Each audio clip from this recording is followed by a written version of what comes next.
여러분 안녕하십니까. 정격시사 고성국입니다. 북한이 남쪽 국경을 영구 차단하는 요새화 공사를 선언했습니다. 헌법 개정도 했다고는 하는데 아직 내용은 알려지지 않고 있습니다. 여러 가지 해석이 나오고 있는데요. 국민의힘 임종득 의원과 함께 이 북한 문제를 포함한 정부 현안에 대한 이야기 나눠보겠습니다. 정치권 궁금한 것들이 한둘이 아닙니다. 이걸 쏙쏙 파헤쳐보는 정치 Y, 도대체 왜? 서정욱 변호사, 김준일 평론가와 함께하겠습니다.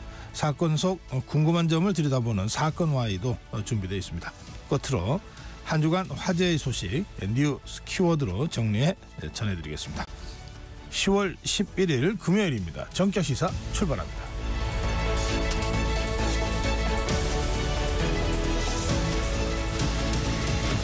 KBS 라디오 정격시사, 지금 유튜브 라이브로 생방송 함께 하실 수 있습니다. 문자 참여해 주십시오. 짧은 문자 50원, 긴 문자 100원입니다. 샵 9730으로 들어오시면 됩니다. 콩 어플 무료입니다.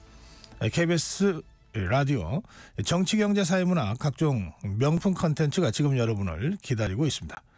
구독과 좋아요 그리고 좋은 댓글로 여러분 KBS 라디오와 함께 해주십시오. 네, 뉴스 브리핑입니다. 한국경제신문 최형창 기자입니다. 최 기자 어서 오세요. 예, 안녕하세요. 네, 소설가 한강이 노벨 문학상을 수상했어요. 그렇습니다. 지금 이 뉴스가 정말 진짜 뉴스냐 어젯밤부터 이제 확인하는 분들이 많았는데요. 이거 실화냐? 그렇죠. 예, 한강 작가 이제 아시아 여성으로도 지금 이 노벨 문학상 최초죠? 수상입니다. 네. 우리나라에서는 이제 김대중 전 대통령이 노벨 평화상을 받았고 그 노벨상 자체로는 한국인 두 번째인데요. 일단 간단히 이력을 먼저 말씀드리면은 1970년 광주에서 태어나서 연세대 국어국문학과를 졸업했어요. 그리고 먼저 시인으로 등단을 합니다. 그런 다음에 소설가는 이제 이듬해 서울신문 신춘문예에서 단편 소설 붉은 닻으로 이 당선의 영광을 안으면서 시작을 했고요.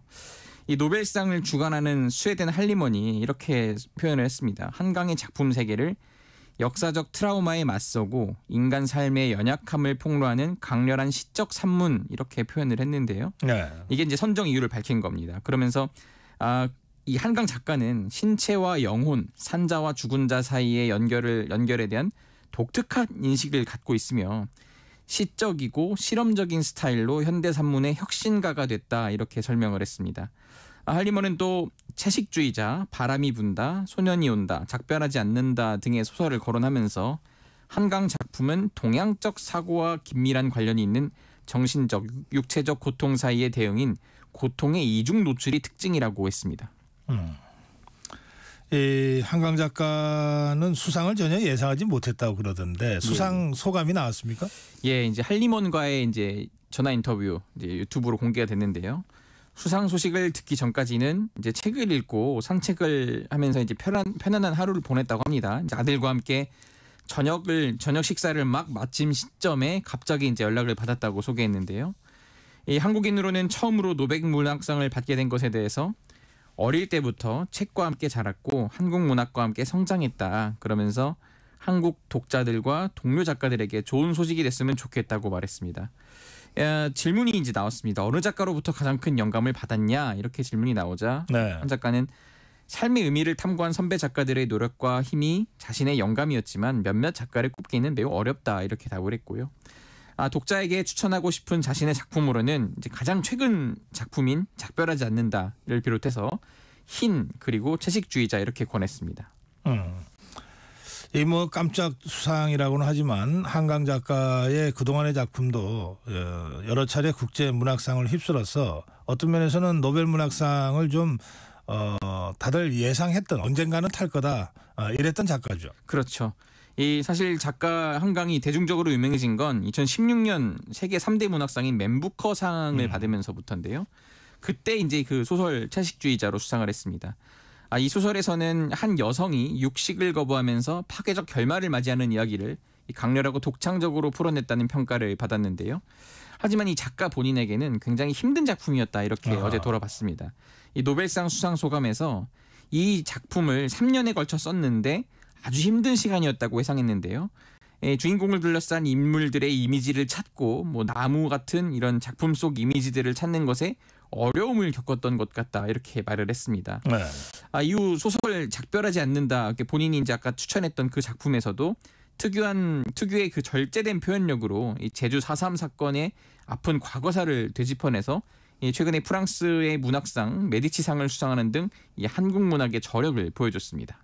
네, 아주 우리 문학사뿐만 아니라 한국 이 현대사에 굉장히 중요한 사건이 어제 생겼습니다. 그렇죠. 이제 그 K 문화에 있어서 이제 네. 뭐 영화 뭐 기생충이라든지 뭐 오징어 게임이라든지 이런 거 했을 때 이 한국 문학으로서 이제 정점을 찍었다 이런 평가들이 외신에서 나왔습니다. 네, 다 함께 축하하겠습니다.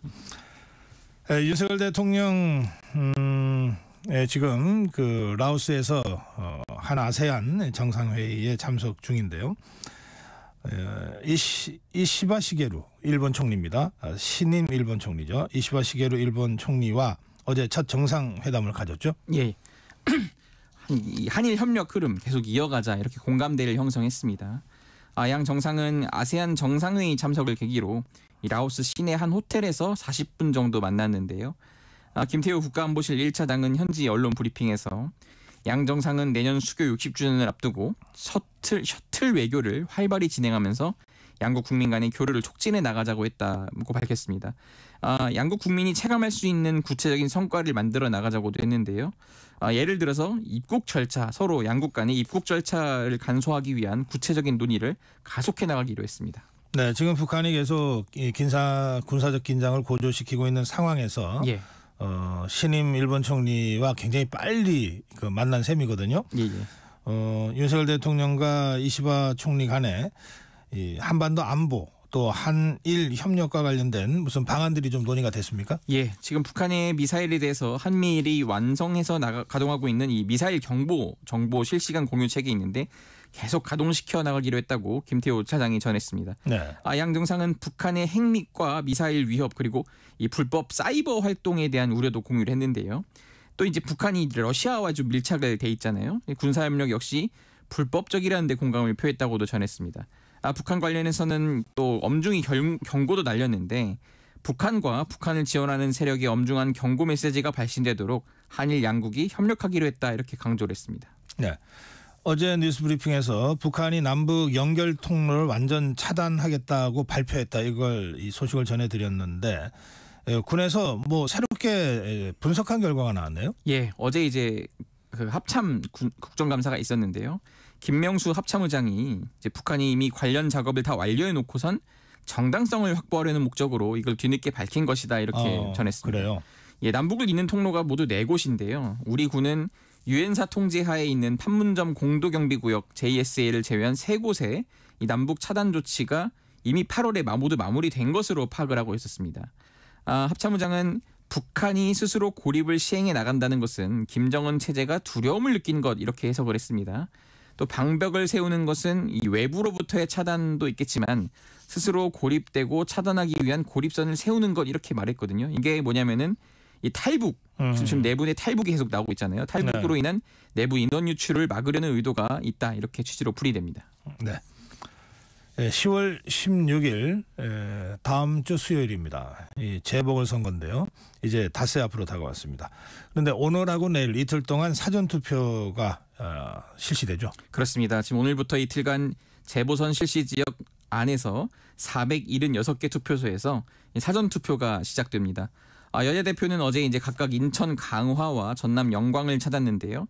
국민의힘 한동훈 대표는 최고위원회의에서 민주당이 강화의 살림살이를 맡으면 강화는 민주당식 정쟁의 희생물로 쓰일 거라면서 이 정부가 부족하다고 보는 부분은 저희가 보완하겠다 이렇게 말했습니다. 더불어민주당을 비롯한 세기 야당은 전남 영광군수 재선거에 당력을 집중했습니다.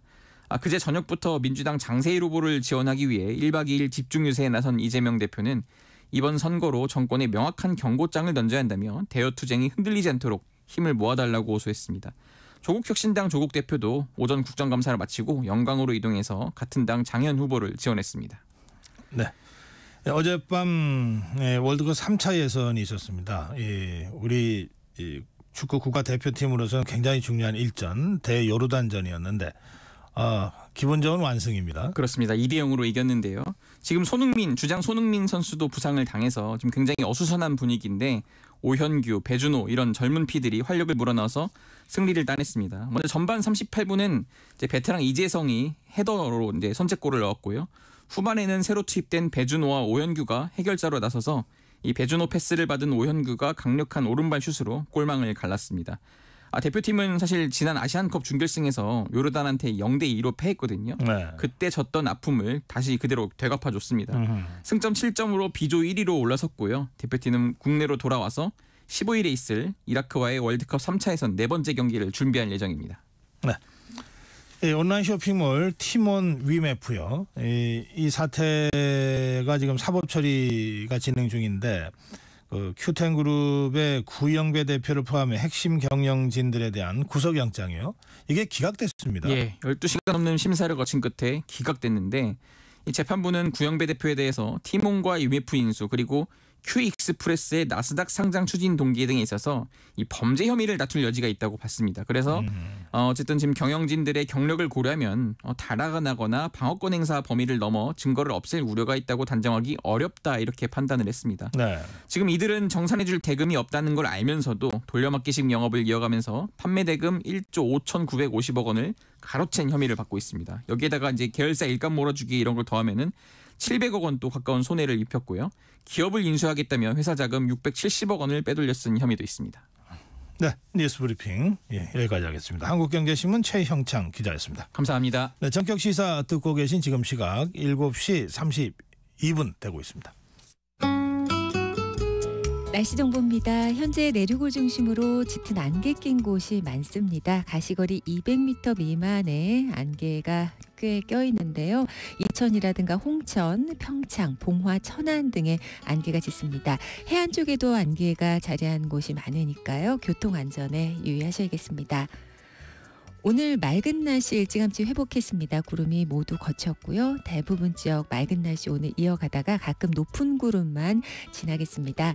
제주도에는 5에서 10mm의 비가 오후에 내릴 것으로 보이고요. 일부 지역 시점을 좀 달리해서 소나기가 약하게 오는 곳 있겠습니다. 5mm 정도 보고 있습니다. 오늘 낮 기온은 서울, 전주 25도, 강릉, 대전 24도 등 22도에서 26도로 어제보다 높겠습니다. 일교차가 10에서 15도 안팎으로 크게 나니까 옷차림에 유의해 주셔야겠고요. 강원 내륙 산지는 지금도 5도 안팎으로 쌀쌀합니다. 내일 맑은 날씨 되겠고 기온은 오늘과 비슷하겠습니다. 서울 아침 기온 13도, 낮 기온 24도 등을 예상하고 있습니다. 지금 서울의 기온은 14.9도입니다. 날씨 정보였고요. 다음은 이 시각 교통 상황 알아보겠습니다. KBS 교통정보센터의 공일혜 씨입니다. 네, 금요일 출근길이라 평소보다 차량 느는 속도가 느린데요. 아직까지 극심한 출근 정체는 없습니다. 그래도 서울 시내 강변북로 구리 방향 방화대교에서 동작대교까지 속도 더디고요.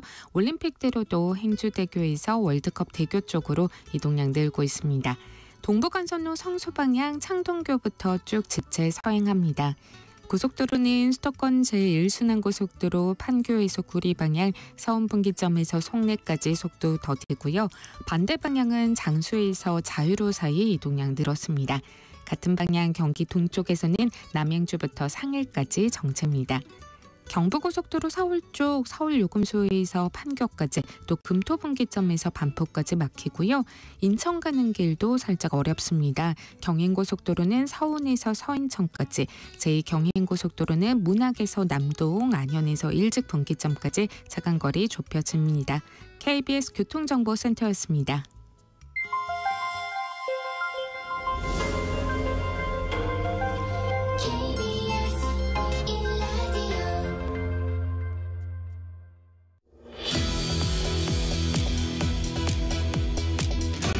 네, 최근 북한의 여러 가지 조치와 이 군사적 도발이 좀 심상치가 않습니다. 예, 국민의힘 임종덕 의원 모시고 이 북한 상황 그리고 정치 현안들에 대해서 말씀 듣겠습니다. 의원님 어서 오십시오. 예, 부르셔서 감사합니다. 무슨 말씀입니다. 지금 국감 중인데 나와주셔서 정말 고맙습니다. 국방위에서 활동하시죠? 네, 그렇습니다. 그 국회의원 하시기 전에는 예비역 그러니까 소장으로. 예, 예비역 소장으로 예편하셨고 그리고 국가안보실에서 근무하셨던 예, 걸로. 2차장으로 임했습니다. 네, 이 차장이 국가안보실 이 차장이 이제 군사 파트를 그렇습니다. 담당하는 차장이시죠. 지역구는 경상북도 영주시군요. 영주 영양봉화. 영양봉화. 네. 아이고 지역이 꽤 넓으시네요. 야. 예, 그래서 이제 국방에서 활동하시는데 이 국방이 그 엊그저께 보니까 그 더불어민주당 최고위원이죠 김병주 의원하고 이 논란이 있었더라고요. 설전이. 네, 그렇습니다. 이게 어떤 상황이었습니까? 그 국군의 날 행사와 관련해서 네.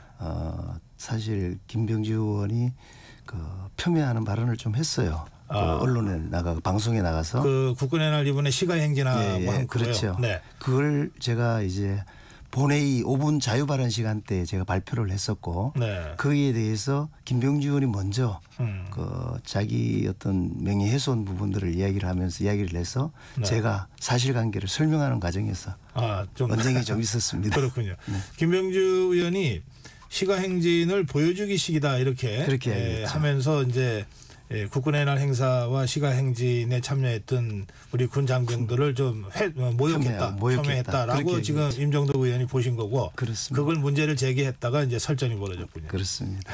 알겠습니다. 네. 사과하라고 그랬는데 네, 사과 안 했습니다.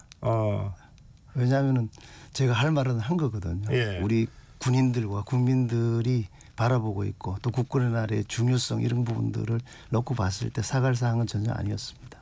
알겠습니다. 뭐 법적 대응을 검토한다는 얘기도 있던데 혹시 뭐 그럼 고소당하셨습니까? 아닙니다. 알겠습니다. 이게 김병주 의원도 육사 출신으로 네, 그렇습니다. 제가 알고 있습니다. 네. 그러면 이제 군의 선후배사이신데 2년 선배죠. 예, 이렇게 당이 달라서 이렇게 좀 설전을 벌이고 이러면은 좀 불편하시겠어요? 당연하죠. 제가 또 한때는 모시기도 했던 상관입니다. 그렇습니까? 그래서 마음이 좀 더 무겁고 네. 그렇습니다. 네. 그런 상황을 보면 혹시 이제 군의 원로 선배들이나 또 동료 후배들 있잖아요. 네네. 뭐 좀 전화도 하고 좀 그럽니까? 그렇죠. 어떤 말씀들 하십니까? 뭐 격려하는 이야기도 많이 하고요. 네. 또 선후배끼리 다투는 모습이 좀 보기 좋지 않다는 이야기하는 사람도 있고 그렇습니다. 네. 그런데 이번 국방위 국감에서 민주당의 최고위원 김민석 의원이 네. 뭐 충암파 사조직 의혹을 또 제기했던데요. 네네. 이 실체가 있습니까? 어떤 상황입니까? 진짜 그 사조직이라고 하면은 아마 잘 아시다시피 이제 하나의 조직, 네. 그죠? 알짜의 조직은 벌써 몇십 년 전의 일이거든요. 네. 그런데 이제 충암 고등학교 졸업한 사람이 군에 이제 몇 분이 있잖아요. 4분이 있어요. 그러니까 이제 그걸 가지고 충암파라고 지금 이야기를 하는 건데. 지금 군 장성들 중에 4명입니까? 4명이 있습니다. 군 장성이 이거 엄청 많죠. 예, 대략 몇 명 이게 기밀이면 말씀 뭐 아니 뭐 제가 봤을 때는 한 350명 이상이 넘는. 그 중에 4명입니까? 충암고등학교 출신이? 그렇습니다. 그래서 충암파가 있습니까, 없습니까? 그렇게 따지면은 같은 고등학교 출신 장성들은 다 파가 되는 거예요. 저는 청고등학교 나왔다면 청구파가 있어야 되는 거죠. 대구 청구고등학교 청구파. 알겠습니다. 자, 오늘 우리 임정덕 의원 모신 것은 이제 북한의 최근 동향이 좀 심상치 않아서 그런데요. 우선 어제 합참의 김명수 의장 합참의장의 설명도 있었습니다. 예, 제 현장에 있었습니다. 그러셨군요. 네네. 예. 그 김명수 합참의장의 어제 국감 발언 중에 제가 인상 깊게 들었던 것은 이겁니다. 적의 말을 믿지 않는다. 맞습니다. 저도 마찬가지입니다. 예, 북이 뭐라고 설명하건 우리 분석에 입각해서 당연하죠. 판단해야 된다. 네. 지금 북이 어떤 상황인 것 같습니까? 많이 어렵죠. 어렵습니까? 어렵죠. 뭐 경제적으로는 당연히 어려울 뿐만 아니라 사실 저희 이제 우리 민간 단체에서 이제 대북 전단도 살포를 하고 있고, 네. 그다음에 우리 군 차원에서도 대북 방송을 지금 재개를 해요. 확성기 방송이요. 네. 거기에 대해서 상당히 민감하게 지금 반응을 하고 있는 거 아닙니까? 네. 그래서 오물풍선이라고 하는 그 회색지대 전략을 써가지고 우리 시민들을 좀 괴롭히는 부분들도 있고, 대남 방송을 통해 가지고 기괴한 또 음성을 내려보내 가지고 접경 지역에 있는 시민들이 상당히 불편해하는 그런 상황도 있는데, 그거 자체가 북한 내부에 상당히 많은 곤욕스러움이 있는 것이고요. 그것이 이제 그렇게 나타나는 거다라고 생각을 합니다. 어저께 그 이제 총참모부에서 발표한 그 남북 육로상의 어떤 접경 부분 도로 철도를 다 단절하고 요새화하겠다 하는 부분도 다 거기에서 나오는 고륙지책이 아닌가 그런 생각을 합니다. 네, 저희 조금 전에 뉴스 브리핑에서도 이제 전해드렸는데 이게 그 무슨 대남 위협 성격도 있겠지만 그보다는 북한 주민들의 이탈을 막기 위해서 스스로 방벽을 세운 측면이 있다. 네, 이런 분석이 합참해서 훨씬 더 크다고 봅니다. 왜냐하면은 이게 지금 처음 있는 게 아니고요. 네. 2020년 문재인 정부 당시에 이 중국과 북경의 국경선을 이게 철책과 방벽으로 다 감쌌습니다. 아하. 그것이 장병들, 북한 장병들이나 그다음에 주민들이 이탈하는 것을 막기 위한 부분들이었고요. 네. 사실은 남북 이 통로에 대한 봉쇄도 이번에 한 게 아니고 한 18월 달부터 작업들이 이루어지고 있었고요. 네. 이제 10월 때 와가지고 이제 뒤늦게 이제 발표를 하는 것이다 이렇게 이해하시면 될 겁니다. 네. 그 이번 아까 좀 설전을 벌였다고 하는 국군의 날 그 행사에 현무5가 이제 최초로 국민들에게 네. 공개되지 않았습니까? 네네. 그게 핵무기는 아니지만 핵무기급의 위력을 갖고 있는 재래식 그 이 무기로는 세계 최대 중량 8톤이라고 하던데. 그렇습니다. 그 위력이 실제로 지하 100m까지 파괴를 합니까? 뚫고 들어가서 네. 지하 갱도에 있는 이런 가지를 살상할 수 있는 부분들이죠. 아, 지상에서 터지는 게 아니고요? 아닙니다. 이 시멘트 콘크리트 구조물을 뚫고 들어가서 네. 그 안에서 터지는 네. 겁니까? 근데 그 터지는 그 이 깊이가 파괴력이 지하 100m까지입니까? 어마어마한 거죠. 그러면 이를테면 이른바 참수작전 네. 용으로 개발된 겁니까? 그렇죠. 그게 이제 국군의 날 공개가 되고 나서 네. 바로 김정은, 김여정 남매가 거기에 대해서 언급을 하면서 네. 그 폄훼하는 발언들을 쏟아내지 않습니까? 제가 군생활하면서 쭉 경험한 본 통계에 의하면은 북한의 반응이 민감해질 때는 그들이 취약점이고 아주 그 약점이 거기에서 드러나고 있기 때문에 반응하고 있는 것이다 이렇게 네. 보면 됩니다. 특히 이번 국군의 날 BMB도 왔잖아요. 아, 예. 그다음에 이제 현무5도 나오고 하니까 상당 부분 부담을 느끼는 걸로 저는 이해를 하고 있습니다. 이 BMB 뭐 죽음의 백조라고 별명이 그렇죠. 붙어 있는 이 BMB가 괌에서 2시간이면 한반도에 예. 전개되고 예, 예. BMB 한 대가 싣고 있는 그 포탄 중량이 60톤이 넘더군요. 어마어마하죠. 예. 예. 그러니까 이것도 일종의 참수작전을 아주 정밀하게 수행하기 위한 전략 무기다 예. 이렇게 설명하던데요. 그렇습니다. 그래서 사실 그 BMB가 뜰 때는 과거에 이제 김정일이나 김정은 같은 경우는 벙커에 들어가서 나오지를 않았었어요. 아, 그렇습니까? 그런데 최근에는 이제 뭐 그렇게까지는 하지 않는데 네. 그 정도로 두려움을 느끼는 존재다라고 할 수가 있죠. 네. 이 군사 전문가들이 최근 그 중동 전쟁에서 이스라엘이 나스랄라 뭐 헤즈볼라 지휘부나 뭐 하마스 지휘부를 아주 표적 핀셋으로 찝어내듯이 그렇죠. 이렇게 저격하는 네네. 이런 장면을 보면서 이 전쟁 상황을 뭐 여러 나라 군사 지휘부가 보고 있을 텐데 네. 가장 두려움에 떨었을 사람은 김정은이다 이런 분석들을 하던데요. 네, 그럴 수 있다고 생각합니다. 네. 자 이제 이런 상황에서 이제 북한이 계속 군사적 긴장을 고조하고 네네. 또 쓰레기 뭐 풍선을 날리고 뭐 이렇게 하는데 아까 이제 의원님 설명 중에 그 대북 확성기 방송 네네. 그다음에 우리 시민단체가 보내는 대북 전단. 네네. 이제 이 말씀을 하셨어요. 이게 실제로 어느 정도 효과가 있습니까? 이게 야당은 이게 별로 효과도 없으면서 군사적 긴장만 고조시킨다. 네. 또 우리 주민을 오히려 좀 위험에 빠뜨린다. 이런 그 주장을 그동안 해오지 않았습니까? 네.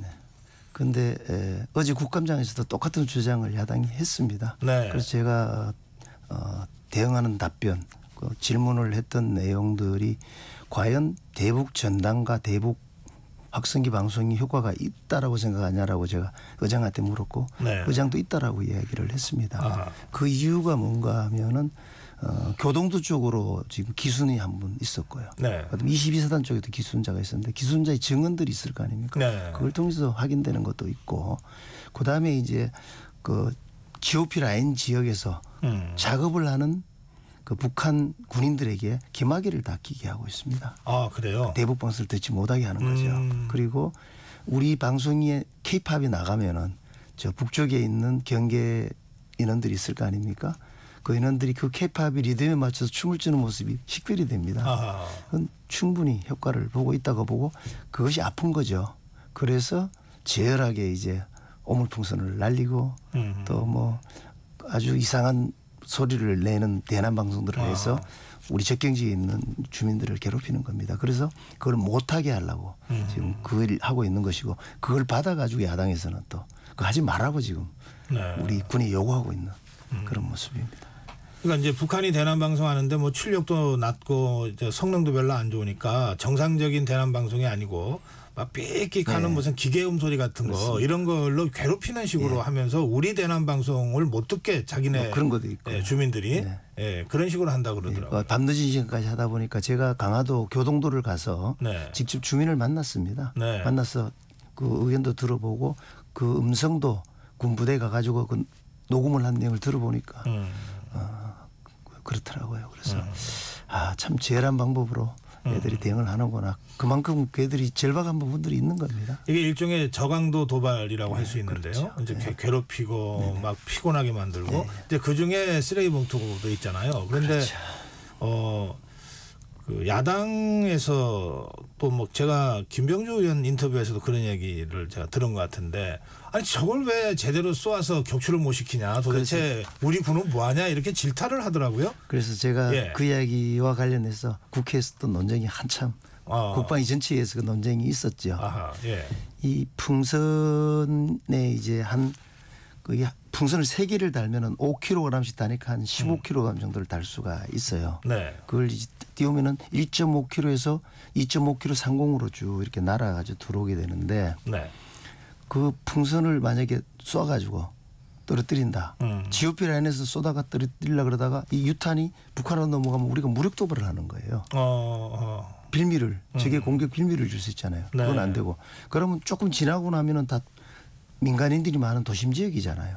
거기서 쏘면은 이 유탄도 떨어지면은 우리 아파트에 떨어질 수도 있고 풍선이 맞아가지고 15kg가 떨어진다고 한번 생각해 보세요. 그게 1.5kg에서 2.5kg 상공에서 그게 뭔가 하면은 롯데빌딩이 550m잖아요. 지상에서 550m. 그러면 그거 곱하기 3배 되는지요. 그 롯데빌딩이 3배 높이에서 15kg이 떨어진다. 그러면 볼링공 하나 있잖아요. 여기 볼링공. 여기 11파운드짜리 여기 이제 한 제가 봤을 때는 한 5kg 되나요? 근데 그 3배 되는 게 롯데빌딩 3배 높이에서 떨어지면은 뭐 얼마나 충격과 피해가 있겠냐고요. 그걸 군인이었다는 사람이 그렇게 얘기하는 것 자체에 대해서 국민들을 정말 걱정하고 두려워하게 만드는 거다. 그래서 제가 질타를 많이 했었죠. 지금 군은 그래서 그 계속 추적은 하고 이게 그냥 이렇게 자연 낙하해서 떨어졌을 때 위험 물질이 있는지 없는지 검색하고 그리고 나서 수거하는 이런 원칙을 갖고 있는데 그 원칙을 일관되게 적용하고 있습니다. 그게 현재로서는 제일 효과적인 최선이다. 예, 알겠습니다. 그 김정은이 지금 두국가론, 적대적 두국가론을 얘기하고 있습니다. 그러면서 통일 평화자 들어가는 거 다 없애라. 뭐 그래서 뭐 탑도 없애라 그러고 뭐 단체도 다 해체하고 그러는데 여기에 호응한 겁니까? 임종석 전 비서실장의 국가 두국가론이 어떻게 보십니까? 전 참 이해가 안 됐습니다. 왜 그런가 하면은 사실 그 헌법의 제3조를 보면은 대한민국의 영토는 한반도와 그 부속 도서로 한다 이렇게 있잖아요. 그다음에 제4조는 보면은 대한민국은 통일을 지향하며 자유민주적 기본 질서에 입각한 평화적 통일을 수립하고 추진한다 이렇게 돼 있어요. 그러면 만약에 두 국가론을 얘기한다 소리는 헌법을 위반한다는 소리가 첫 번째 되는 거고 한반도 영구 분단을 국제사회에 알리는 거가 되지 않습니까? 이 이야기는 임종석이가 평생을 주장해온 자기의 주장을 한순간에 부정하는 내용이라고 저는 이해를 합니다. 그 자기의 살아온 삶 자체를 부정하는 거지 참 속아 웃을 일입니다. 알겠습니다. 그 국회 상황도 조금 좀 짚어봐야 되겠는데 지금 더불어민주당에서 이제 김건희 여사 특검법을 계속 추진했는데 대통령 제2요구권으로 또 재표결 들어가서 부결되고 하니까 상설 특검을 가동한다고 하면서 국회 규칙을 개정해서 여야가 추천하기로 한 부분을 여당 추천을 빼고 지금 야당 추천만으로 상설특검으로 간다. 이거는 이미 있는 법을 실행하는 거니까 대통령 거부권 행사도 안 된다. 지금 이렇게 돼 있거든요. 이 문제에 대해서 국민의힘은 어떤 대처를 지금 생각하고 있습니까? 국민의힘은 지금 김건희 특검법과 관련돼 가지고 지금 계속 이제 거부권을 제의하면은 또 거부를 시키고 이렇게 하고 있지 않습니까? 그런데 상설특검으로 가는 것에 대해서 반대하죠. 그 자체를 우리가 지금 막을 수 있는지 없는지는 모르겠지만은 이건 정치적 공세라고 보기 때문에 그분들은 우리 당론으로 해서 반대하고 또 적극 대처해서 막아야 된다고 저는 생각을 합니다. 그런데 이걸 어떻게 막죠? 이를테면 국회에서 국회규칙 개정은 다수결로 할 거고 그리고 국회규칙 개정은 대통령 거부권도 행사가 안 되는 거고 그게 이제 딜레마가 있는 겁니다. 그래서 지금 이제 당 내부에서도 나름 고민들을 하고 있고 그게 대처를 지금 하기 위한 노력들을 하고 있는데 아직까지 뭐 제가 이야기할 만한 상황들은 아직 결론은 난 건 없습니다. 알겠습니다. 그런가 하면 지금 더불어민주당은 집권플랜본부를 공식적으로 출범시켰습니다. 네네. 그리고 이재명 대표는 여러 재보궐선거 지원 유세에서 끌어내려야 한다 뭐 이런 발언을 하면서 탄핵이라는 단어는 쓰지 않았다. 그러고 있는데 국민의힘에서 또 의원님은 어떻게 보십니까? 지금 이게 국민의힘은 탄핵 빌드업이다 이렇게 성격 규정하면서 강하게 지금 반발하고 있는 상황 아닙니까? 그렇죠.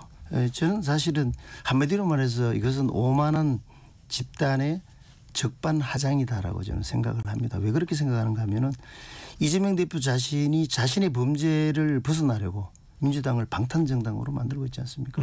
그리고 사법부를 겁박하는 소굴로 또 활용을 하고 있는데 영부인 문제와 관련해서 사상가 신분이 의심되는 사람의 공작적 행태에 휘말린 그런 경향이 좀 있는데 이걸 가지고 계속 이제 물고 늘어지면서 그렇게 가는 그 부분 이것은 몰상식하고 파렴치한 모습이다라고 저는 생각을 합니다.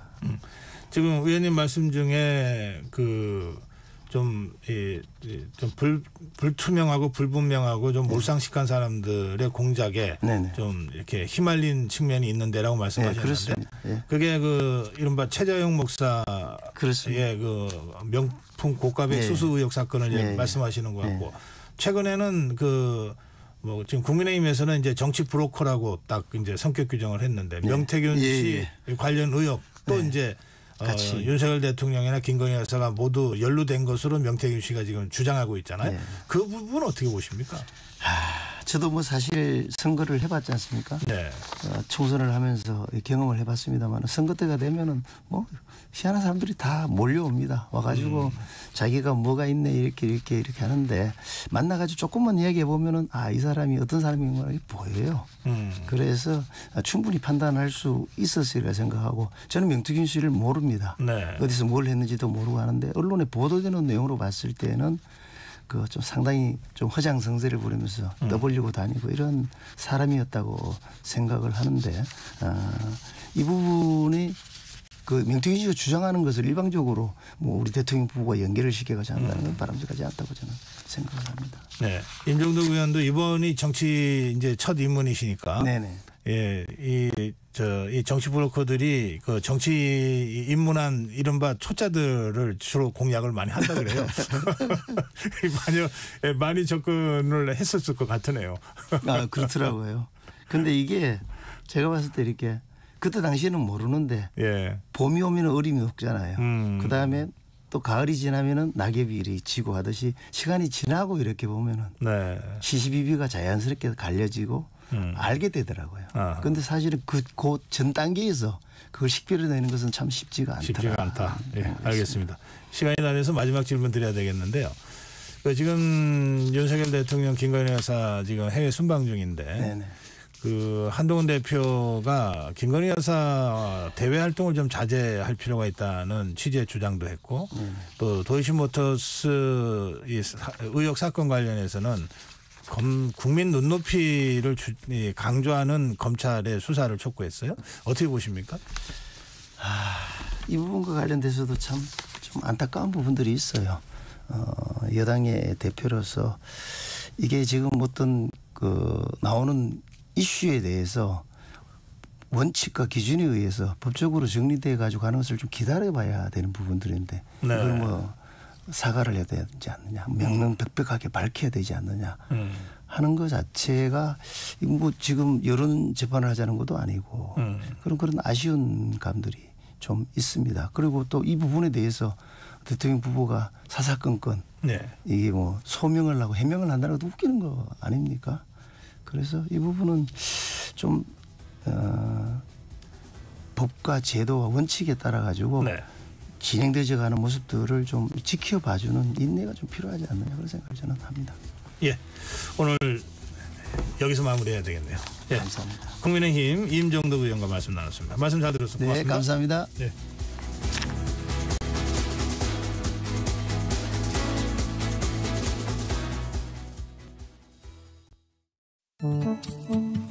KBS 라디오 기후위기 대응 캠페인 지구를 지켜라! 안녕하세요. 녹색교육센터장 정미경입니다. 청취자 여러분들 혹시 깃대종이라고 들어보셨을까요? 기후위기가 심각해질수록 생물 다양성이 굉장히 감소되고 있어요. 그래서 꼭 지켜줘야 할 깃대종을 선정을 해서 지역사회, 마을에 알리는 활동들을 하고 있는데요. 예를 들어서 설악산은 깃대종이 사냥이에요. 지리산은 반달가슴곰이죠. 우리 마을을 탐사하면서 개구리, 도롱뇽, 제비, 은방울꽃, 무당벌레, 참새를 지켜주고 싶다고 깃대종을 선정을 하고 아이들이 지켜주자라는 활동을 하고 있습니다. 아인슈타인은 꿀벌이 사라지면 우리 인류도 4년 안에 사라진다고 경고를 했었죠. 지금 꿀벌뿐만이 아니라 개구리, 나비, 참새가 점점 사라지고 있고 이들이 살지 못하는 지구에는 결국 우리 인류도 살 수가 없게 되어지거든요. 머리로 알고 가슴으로 느끼는 것을 직접 발로 뛰고 실천하는 행동하는 시민의 힘이 필요한 시기이죠. 기후위기, 환경재난의 시대를 살기 위해서는 누구나 언제나 어디서나 환경을 학습하고 환경재난에 대비하는 힘을 길러야 합니다. 그래서 청취자분들께서는 지역에 지역 환경교육센터가 다 운영되고 있습니다. 가까운 환경교육센터를 방문해서 우리의 마을의 환경 문제가 무엇이고 기후위기 대응을 어떻게 해야 되는지 행동하는 힘을 길렀으면 좋겠습니다.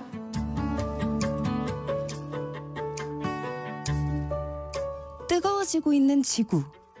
지금 우리의 문제입니다. KBS 라디오 기후위기 대응 캠페인 지구를 지켜라 였습니다.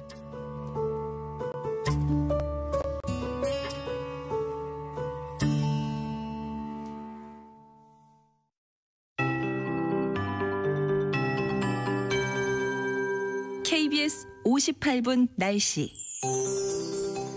현재 내륙을 중심으로 안개 낀 곳이 많습니다. 10개 깔려있는 곳도 있지만 가시거리 200m 미만의 매우 짙은 안개 낀 곳이 꽤 있습니다. 또 해안 쪽에도 안개가 자리하는 곳 많으니까요. 교통안전에 유의해 주시고 항공기 운항 정보도 확인하시는 게 좋겠습니다. 구름 거치고 오늘 맑은 날씨로 출발하고 있고요. 맑은 가운데 오늘 가끔 구름만 많이 끼겠습니다. 제주에는 오후에 5에서 10mm 정도의 비가 내리겠고요. 일부 지역으로 5mm가량 약한 소나기가 지날 수 있겠습니다. 오늘 아침 강원 내륙 산지는 5도 안팎으로 매우 쌀쌀합니다. 대관령이 5.5도, 태백 7.8도 등을 나타내고 있습니다. 서울은 지금 15.2도인데요. 낮 기온은 서울, 전주 25도, 강릉, 대전 24도 등 22도에서 26도의 고른 분포를 보이겠습니다. 일교차가 상당히 크게 벌어지고 있습니다. 건강 관리에 유의해 주셔야겠습니다. 오늘 오존 농도 일부 경기 남부와 충청, 호남 나쁨 단계를 보이겠습니다. 그리고 당분간 경상권 해안과 제주 해안에는 너울성 파도가 높기 때문에 해안가 안전사고에도 유의하셔야겠습니다. 내일도 맑은 가운데 서울의 아침 기온 13도, 낮 기온 24도로 비슷한 분포 되겠습니다. 지금 서울의 기온 15.3도입니다. 강혜종입니다.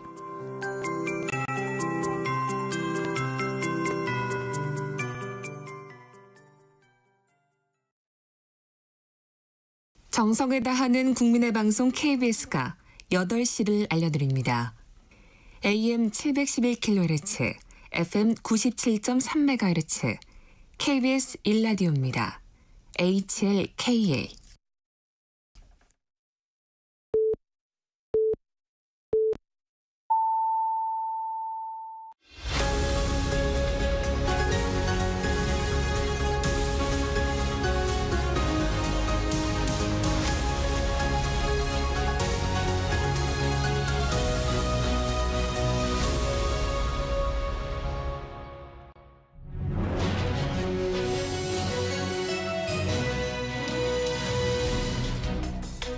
네, 매주 금요일 아침 여러분들의 정치 궁금증을 아주 속 시원하게 풀어드립니다. 정치 Y, 도대체 왜 이래요?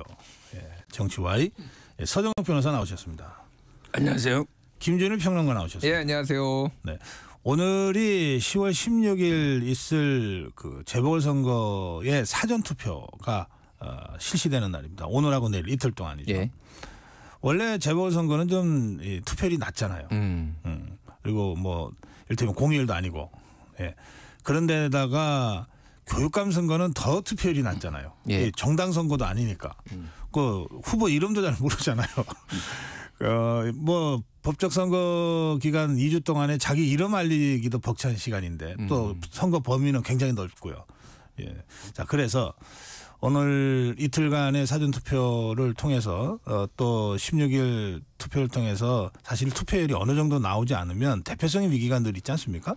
예, 짧게 그 재보궐선거 그동안 보시고 어떤 느낌들을 가지셨는지 한 말씀씩 듣고 본격적인 주제로 가겠습니다. 어느 분이 먼저 하시겠습니까? 예, 서정욱 변호사. 예, 뭐 저는 민주주의의 그 꽃이 선거 아닙니까? 선거라는 거는 결국에 그 투표를 참여를 해야 되거든요. 투표는 탄환, 총알보다기 강하다 이런 말이 있습니다. 뭐 보수든 진보든 전부 투표에 좀 많이 참여하셔서 주인으로서 권리를 행사하시라 이 말씀을 드립니다.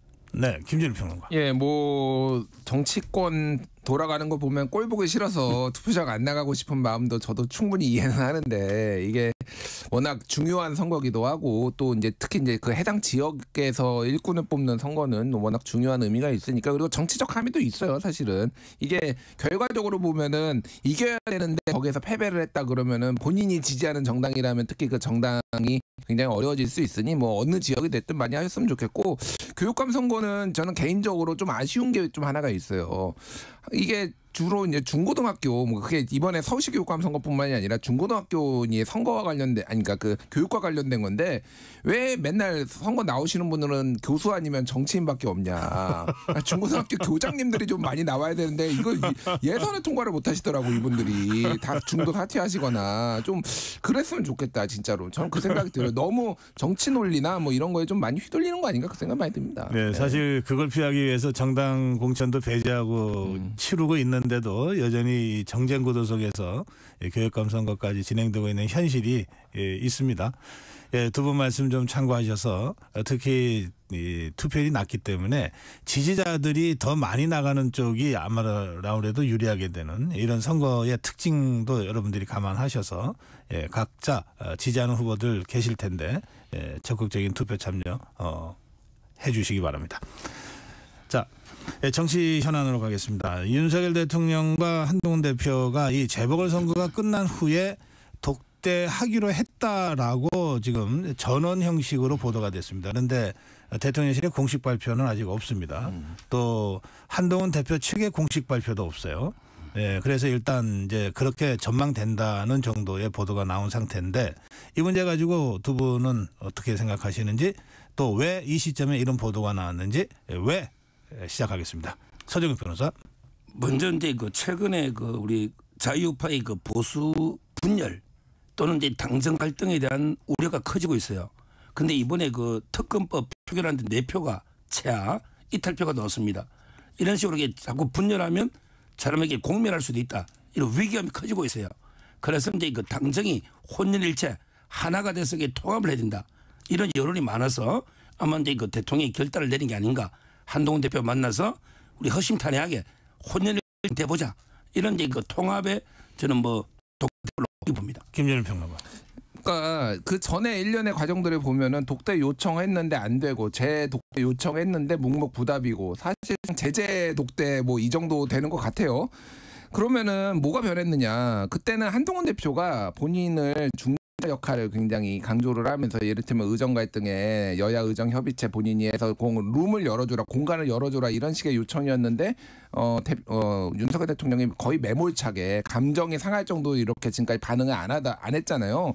저는 그냥 쉽게 얘기하면은 갑을 관계가 바뀌었거나 좀 대등해졌다 이렇게 봅니다. 그때는 한동훈 대표가 매달리는 상황이었잖아요. 근데 더 이상 이제 저는 그 말이 의미심장했는데 친한계 의원들 모여서 했다는 얘기가 당은 당의 일을 하고 정부는 정부의 일을 하면 된다라는 거예요. 그러면 당의 일을 한다라는 게 뭡니까? 예를 들면은 김대남 전 선임 행정관 당무감사하고 윤리위하고 뭐 소집하고 이런 것도 하고 선거도 치르겠다라는 거 아니에요? 본인 주도로. 자, 그래서 지금 결국은 명태균 지금 폭로 계속 나오고 있고 김건희 여사 지금 리스크 있고 그리고 특검 말씀하셨는데 지금 다음에 특검 어떻게 될지 모른다라는 이런 불안감이 엄습하는 상황에서는 결국은 대통령도 아쉬운 게 많이 생겼다. 뭐 이렇게 볼 수밖에 없는 거죠. 예. 네. 근데 뭐 대통령의 가벌이 바뀌었다든지 뭐 이건 아니고 대통령이 마치 백기투항한 것처럼 그런 건 아니고요. 대통령이 이제 볼 때 하나가 돼야 된다, 통합해야 된다 이런 이제 그 결단이다 이렇게 봐야지 어떻게 대통령하고 당의 대표가 권력 서열이 바뀔 수는 없는 거예요. 아니 권력 서열은 바뀔 수 없지만은 한시적으로 전국 상황에 따라서 누가 더 아쉬운 소리를 할 수가 있느냐는 충분히 바뀔 수 있는 거죠. 지금은 약간 그런 역학관계가 좀 작동했다 저는 이렇게 봐요. 네. 자, 이런 상황에서 한동훈 대표의 발언이 계속 나오고 있는데 두 가지 발언을 좀 두 분께 의견을 여쭤보고 싶습니다. 우선 김건희 여사의 대외 활동을 좀 자제해달라는 취지의 발언이 한동훈 대표 측근들에서 나오다가 한동훈 대표도 저도 그렇게 생각한다 하면서 이제 가세한 부분이 있습니다. 근데 이게 시점이 지금 국빈 방문 중인 윤석열 대통령과 김건희 여사의 해외 순방이 진행 중인데 나왔어요. 그러면 이제 국빈 방문 초청 받아도 김건희 여사는 안 가야 되는 거냐? 이게 대외 활동 중에 하나인데 당장 이런 이제 그 반론이 제기될 수밖에 없죠.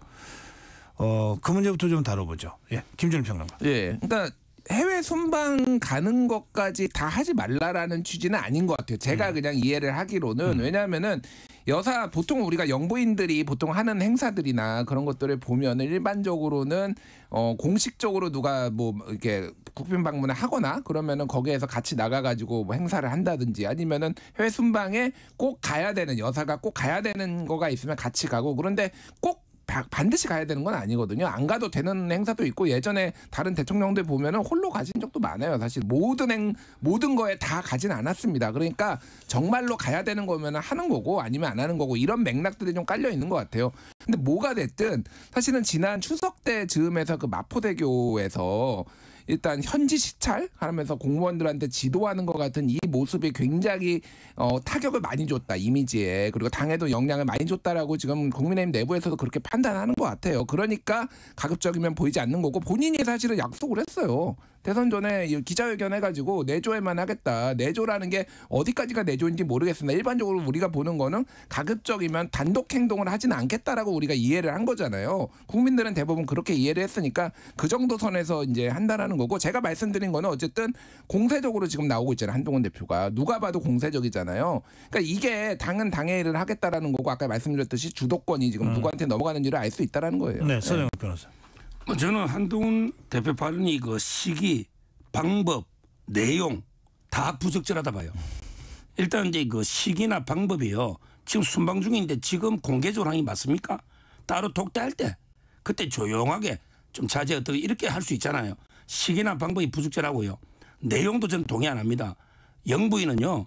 예를 들어 외교는 이제 문화나 한류, 문화외교 또는 이제 그 소외 계층 돌보고 그다음에 그 대통령실 내에서 야당 역할 쓴소리하고 이런 활동을 적극해야 돼요.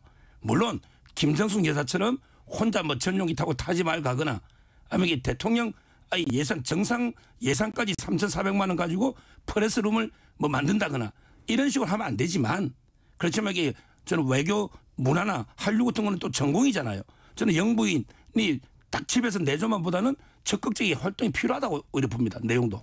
네, 오늘 다뤄야 될 주제가 많아서 짧게 예, 이제 의견은 충분히 제가 들은 것 같으니까요. 그런가 하면 사실은 제가 보기에 더 심각한 사안은 그 도이치모터스 주가 조작 사건과 관련된 한동훈 대표의 발언입니다. 그러니까 검찰이 지금 이제 다음 주 중이면은 최종 결론을 내릴 거라고 하는 보도가 있어요. 네. 그리고 대체로 불기소 쪽으로 방향을 잡았다는 보도까지 나왔습니다. 그런 상태에서 국민 눈높이에 맞게 예, 결론을 내려야 된다고 한동훈 대표가 얘기했는데 한동훈 대표의 발언만 있으면은 뭐 여러 가지로 해석이 되지만 그 전후한 한동훈 대표 측근들의 반응은 뭐냐면 이거 검찰이 불기소하면은 우리 당이 부담이 너무 크죠. 이런 발언들이 막 나왔거든요. 그래서 이게 기소하라고 검찰에 압력을 준 것으로 지금 해석되는 분위기입니다. 네. 그런지 안 그런지는 제 의도는 제가 모르겠습니다만, 자, 이 문제에 대해서 두 분은 어떻게 생각하시는지. 예, 서정욱 변호사. 아주 이제 두 가지가 부적절한 게요. 네. 첫째는 이제 그 본인이 법무부 장관 했어요. 그때 처리하지. 왜 3년간 방치합니까? 뭐 기소든 불기소든. 예. 본인이 법무부 장관 할 때는 아무것도 방치해뒀잖아요. 그런데 이제 와서 국민 눈높이에 따라서 결과 내놔라. 이건 말이 안 되는 이야기고요. 본인의 그 행태부터 반성해야 된다. 자, 두 번째, 수사는요. 여론 가지고 하는 게 아닙니다. 수사는 법하고 원칙이 뭔지, 그다음에 증거와 팩트가 뭐가 있는지 이걸 따져봐야 되는데 제가 352페이지인가 판결문 2번 봤어요. 평론가 중에 판결 다 본 사람 저는 없다고 봅니다. 도이치모터스 그 사건 관련 9명. 아마 저는 한동훈 대표도 판결 안 봤다고 봅니다. 이 판결문을 보고도 기소해야 된다면 그건 법조인 아니라고 저는 봅니다. 일반 여론이죠. 아니 보지도 그렇죠, 않고 그렇죠. 일반 여론에 예. 따라. 아니 국민들은 안 보고 그런 주장할 수 있어요. 근데 그게 안 보고 무조건 기분 나쁘니까 기소해라. 이게 말이 됩니까? 그 소위 말하는 전주 프레임의 그 우리 손모씨 있죠. 그분은 70억 대출 받아가 계속 문자 사고 파는 거래하고 협박까지 생겨가지고 원금 보상하라고 이런 분이 방조가 돼가 집행유예 받았는데 네. 김건희 여사는 직접 여기 작전 세력하고 소통한 게 없어요. 정권사에 전화 그밖에 없고요. 특히 검사가요. 권오수 회장을 8년 구형에 150억 벌금에 이익이 81억을 추정해달라 했거든요. 그런데 판결문 보세요. 이익이 없는 실패한 주가조작 추징금 제로. 권오수 집행유예 벌금만 3억 5억 이래 놓거든요. 이게 완전히 다른 거예요. 그래서 23억 2억 이거 새빨간 거짓말입니다. 일방적인 주장이에요. 이 판결을 보면 저는 이게 절대 기소한 소리 못 논다. 일단 판결을 좀 보고 토론했으면 좋겠어요. 자, 김준일 평론가 판결을 보셨어요? 아니 뭐 다 보지 않고요. 부분적으로 봤습니다. 부분적으로 봤는데. 자, 일단은 뭐 사실관계를 막 헷갈리게 해서 말씀하신 거 있는데 23억 원을 김건희 여사와 장모 최은순 씨가 이득을 얻었다라는 거는 그 문건은 어디서 나온 거냐면 한국증권거래소에서 나온 거예요. 검찰이 요청을 한 거예요. 그쪽이 주가 조작이나 주가의 이상 징후는 전문가니까 너희들이 한번 봐봐라 해가지고 다 그 거래 내역해가지고 나온 건데 그게 새빨간 거짓말이라고 하면은 도대체 뭐를 지금 믿겠다고 하시는 건지 모르겠고 요즘 보도가 제가 뭐 하나하나 다 언급하기도 어려울 정도로 뭐 BP 패밀리, 블랙펄 패밀리라고 해고 김건희 여사가 있다 그 주가 조범 주가 조작 공범들이 지금 유죄 나온 사람들이 다 우리만 달려가는 거 아니냐 그리고 7초 만에 거래한 내역들이라든지 최근에 KBS 단독 보도는 장외에서 거래했는데 김건희 여사가 장모 최은순 씨한테 팔았는데 그게 최은순인지 몰랐다 막 이런 보도까지 지금 막 나오고 있는데 그러니까 이거를 일반적으로 의심이 가면은 이 정도면 기소를 하는 게 맞잖아요. 법원의 판단에 구하는 거예요. 무조건 김건희 여사가 유죄인지 아닌지 우리가 어떻게 합니까? 근데 이 정도로 증거가 있으면 일반적으로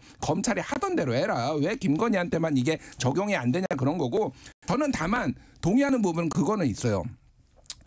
이거를 지금까지 내가 한동훈 대표가 뭐라고 얘기를 했냐면은 내가 봤을 때 이런 증거와 이런 것들을 봤을 때 이거는 유죄 가능성이 높거나 아니면 범죄 심증이 가기 때문에 기소를 해야 된다라고 주장을 하는 게 아니라 국민 눈높이를 얘기를 하면 안 되죠. 여기에서는. 그러니까 그동안은 뭐 했느냐라는 것도 맞고요. 3년 동안 뭐 했느냐. 그리고 그동안 이런 증거들이 없었던 것도 아닌데 왜 침묵하다가 한동훈 대표가 이렇게 나오는지. 그러니까 급하다. 지금 선거 때문에 급하다라는 건데 비겁했지만은 틀린 얘기를 한 건 아니라고 봅니다. 예. 그래요. 근데 반박을 좀 하면 반박하세요. 지금 뭐 야당이 얼마나 검사를 이때까지 신뢰하는지 모르겠는데 검사가요. 일방적으로 23억 검찰이 주장입니다. 정권거래소. 근데 판결문에 검사가 81억을 권오수가 벌었다 했거든요. 근데 벌은 게 없다는 거예요. 추징금이 제로예요. 추징금이 제로니까 제 말은 판결을 믿어야지 검사의 일방적인 주장 언제 그래 검찰을 신뢰했습니까? 검찰 욕하더니 요걸 말씀드리고 그다음에 기소라는 게요. 검사가 볼 때 유죄의 확신이 들 때 기소하는 거예요. 그냥 한번 기소해보고 판사가 무죄하다 유죄하다 알아서 해라. 이렇게 기소하면 안 돼요. 우리 이재명 대표 기소할 때도 유죄 놓을 게 확실할 때 기소하잖아요. 역풍이 붑니다. 무죄 놓으면. 그 부분 조금 한 번 더 말씀 좀 듣고 싶은데 그러니까 검사가 기소하는 것은 검사로서는 유죄가 확실하다는 그렇죠. 확신이 있을 때 하는 거다. 이게 유죄인지 무죄인지 잘 모르겠으니까 판사의 판단을 받아보자고 기소하는 게 아니다. 그건 말도 안 되죠. 그건 괴롭히다가 피고인 괴롭히다가 나중에 무죄 나오면 그냥 아까 김준일 평론가 그런 취지의 말씀이 언뜻 나온 것 같아서 반론해 주세요. 아니 그러니까 지금까지 검찰이 그러면은 모든 거 다 기소를 해가지고 모든 게 다 유죄가 나왔습니까? 무죄 나온 것도 유죄 나온 것도 있는데 그게 반드시 옳은 건 아니에요. 저도 너무 기소를 남발해가지고 일단 기소에 대한 확신이 없는 상황에서도 무조건 기소를 하는 것도 검찰도 문제가 있다라고 보지만은 일반적으로 봤을 때 이 정도 증거가 있으면은 사실은 기소를 하는 게 맞죠. 그리고 권오수가 81억에 뭐 이득 검찰은 이득 받다고 했지만 추징금이 없다라고 그랬잖아요. 그러니까 이것도 23억의 이득 받는지 안 받는지를 법원에 가서 판단을 구해보면 돼. 그래서 23억 번 거 없네 이렇게 나올 수도 있는 거 아니에요. 그러니까 재판에 가야 되는 거 아닙니까? 계속 이게 물타기를 하시는데 대한민국 검찰이 언제부터 이 정도 주가 조작에 기소를 안 했는지 저는 궁금해요. 그러니까 이 정도 의심 정황이 있는데. 네. 뭐 이제 입장은 좀 다르지만 김준일 평론가도 한동훈 대표의 지금 이 시점의 발언에 일부 부적절한 부분은 있다는 것은 이제 공감을 하셨고요. 오늘 정말 다뤄야 될 주제가 많네. 다음으로 넘어갈게요. 그 명태균 씨 관련 부분도 어쨌든 좀 두 분이 한번 좀 짚어주셨으면 좋겠습니다. 이 부분은 우리 김준일 평론가 먼저 하실래요? 뭐 어떤 거를 짚어야 될지 너무 방대해가지고 그러니까 알아서 잘 요약 정리해서 짚어주세요. 일단 명태균 씨의 발언에 허풍이 있고 최근에 그 페이스북에 올리는 것들이나 이런 뭐 언론 인터뷰를 보면은 굉장히 선배적으로 본인에게 유리하고 본인의 역할에 대해서 좀 과장하는 측면이 있는 거는 맞는 것 같아요. 예를 들면은 최근에 이틀 사흘 전이었가 나왔는데 동시간대에 채널 A 보도와 JTBC 보도가 나왔는데 채널 A 보도에서는 한 달이면 나 뭐 구속되면 한 달이면 하야 탄핵될 수 있다라는 거가 농담 이렇게 얘기를 했는데 JTBC에서는 또 그렇게 될 수 있다라고 또 비슷한 취지의 얘기가 나왔거든요. 그러니까 그냥 오락가락한다라는 거는 맞습니다. 저는 그거에 대해서는 그리고 약간의 뻥튀기가 있는 거는 맞지만은 문제는 여기에 이제 본질은 그거잖아요. 지금 이게 시작된 게 왜 그랬고 그 증거는 김건희 여사와 명태균 씨가 계속 문자나 전화를 주고 받았고 그리고 공천에 개입을 했는지 영향력을 행사를 했다든지 이 부분에서는 해소가 되지 않았어요. 그러니까 이 사람이 말하는 게 모든 게 다 거짓말이냐라는 거고 또 하나는 대통령실에서 윤석열 대통령이 2번밖에 안 만났다. 하나는 국민의힘 고위당직자 그거를 이제 이준석 대표라고 나중에 채널 A한테 얘기를 하고 또 하나는 박완수 의원이 데려온 이제 또 만났다라는 건데 지금 그게 거짓말이에요. 지금 왜냐하면은 지금 김종인, 이준석, 김영선, 박완수 이렇게 지금 당사자들이 해명한 것만 네 번 만난 거거든요. 명태균 씨가 지금 있었다라는 거잖아요. 그러니까 이미 해명에서부터 이미 뭔가 감추려는 거 아니냐, 뭔가 부정직한 이런 해명들이 나오면서 오히려 국민들의 불신이 더 커지고 있다 이렇게 말씀드리겠습니다. 서정욱 변호사. 저는 이제 그 잘못된 순서대로 하면요, 뭐 윤 대통령이나 또는 이제 뭐 우리 그 오세훈 시장 또는 홍준표 시장 이런 분들은 큰 잘못이 없다 봐요. 왜냐하면 선거하다 보면 별의별 게 여론조사 된다고 브로커들이 많이 오잖아요. 그럼 한두 번 만날 수 있는 거예요. 만나보고 여기 이상하면 또 관계를 끊기도 하고요. 따라서 저는 아무런 별 문제가 없다 봐요. 첫째, 그분들은요. 자, 그런데 두 번째, 이준석 대표나 이쪽은 좀 문제가 있다 봐요. 왜냐하면 이게 명태균 씨하고 그 밤에 새벽에 매화를 신고 이런 거는 아무리 봐도 이게 저는 명태균 씨가 허풍 과장에 조금 이게 그 역술, 추술 이미지도 좀 있다 봐요. 그러다 보니까 이게 매화를 심잖아요. 이거는 저는 이준석 대표 그런 부분은 문제가 있다. 또 어떻게 뒷거래를 고민하잖아요. 비례 1번 달라. 우리가 뭐 자료 줄 테니 이거는 새 정치가 아니에요. 따라서 저는 이준석 그 당은 좀 문제가 있다 보고요. 좀 문제가 있다 보고요. 그다음에 가장 문제가 있는 이거는요. 좌파 언론하고 야당이라 봐요. 이걸 엄청나게 키웁니다. 이걸 마치 제2의 최순실, 최서원 사건처럼 뭐 마치 이게 명태균이가 완전히 뭐 지방선거를 좌지우지하고 당대표처럼 뒤에서 뭐 모든 걸 다 한 것처럼 이거는 의혹을 키워가지고 정권에 타격을 주겠다는 이런 게 제2의 최소한 공작이다. 저는 이래 보기 때문에 가장 문제는 좌파 언론과 야당. 이거는 반론기에 한 번은 안 드리면 안 될 것 같은데. 아니 그러니까 더 뻥튀기를 했는지 아니면 더 좀 중요하게 보는지 그거는 언론사의 의제 설정 기능이니까 고유하게 그거는 존중을 해줘야 되는데 그러니까 말도 안 되게 없는 거를 지금 다 지어낸 거고 그래서 국민들이 거기에다 부안해동한다라고 생각을 하시는 건지 그거는 국민들을 무시하시는 거예요. 그러니까 지금 증거가 없는 게 아니에요. 일종의 정황 증거들이 계속 나오고 있잖아요.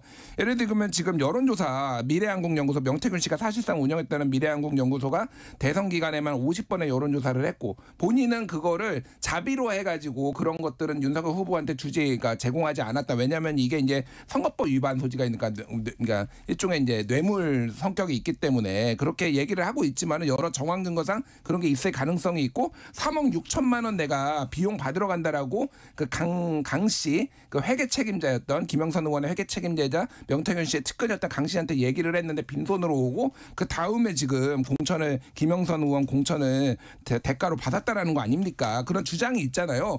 그리고 그 이후에도 지금 카톡으로 그러니까 텔레그램으로 지금 김건희 여사하고 명태균 씨가 계속 주고받은 것들이 나오고 있잖아요. 그러니까 이게 아예 없는 것들이 지금 다 이렇게 나오는 거냐? 충분히 이거는 의심을 해볼 만하고 이거는 수사에 좀 들어가야 되는 상황이다. 네, 짧게 재반론. 근데 옛날에 그 최서원 씨 사태 때도 엄청나게 뭐 이런 거 떠드는데요. 지금 성마지원 말고 뭐가 놓은 게 있습니까?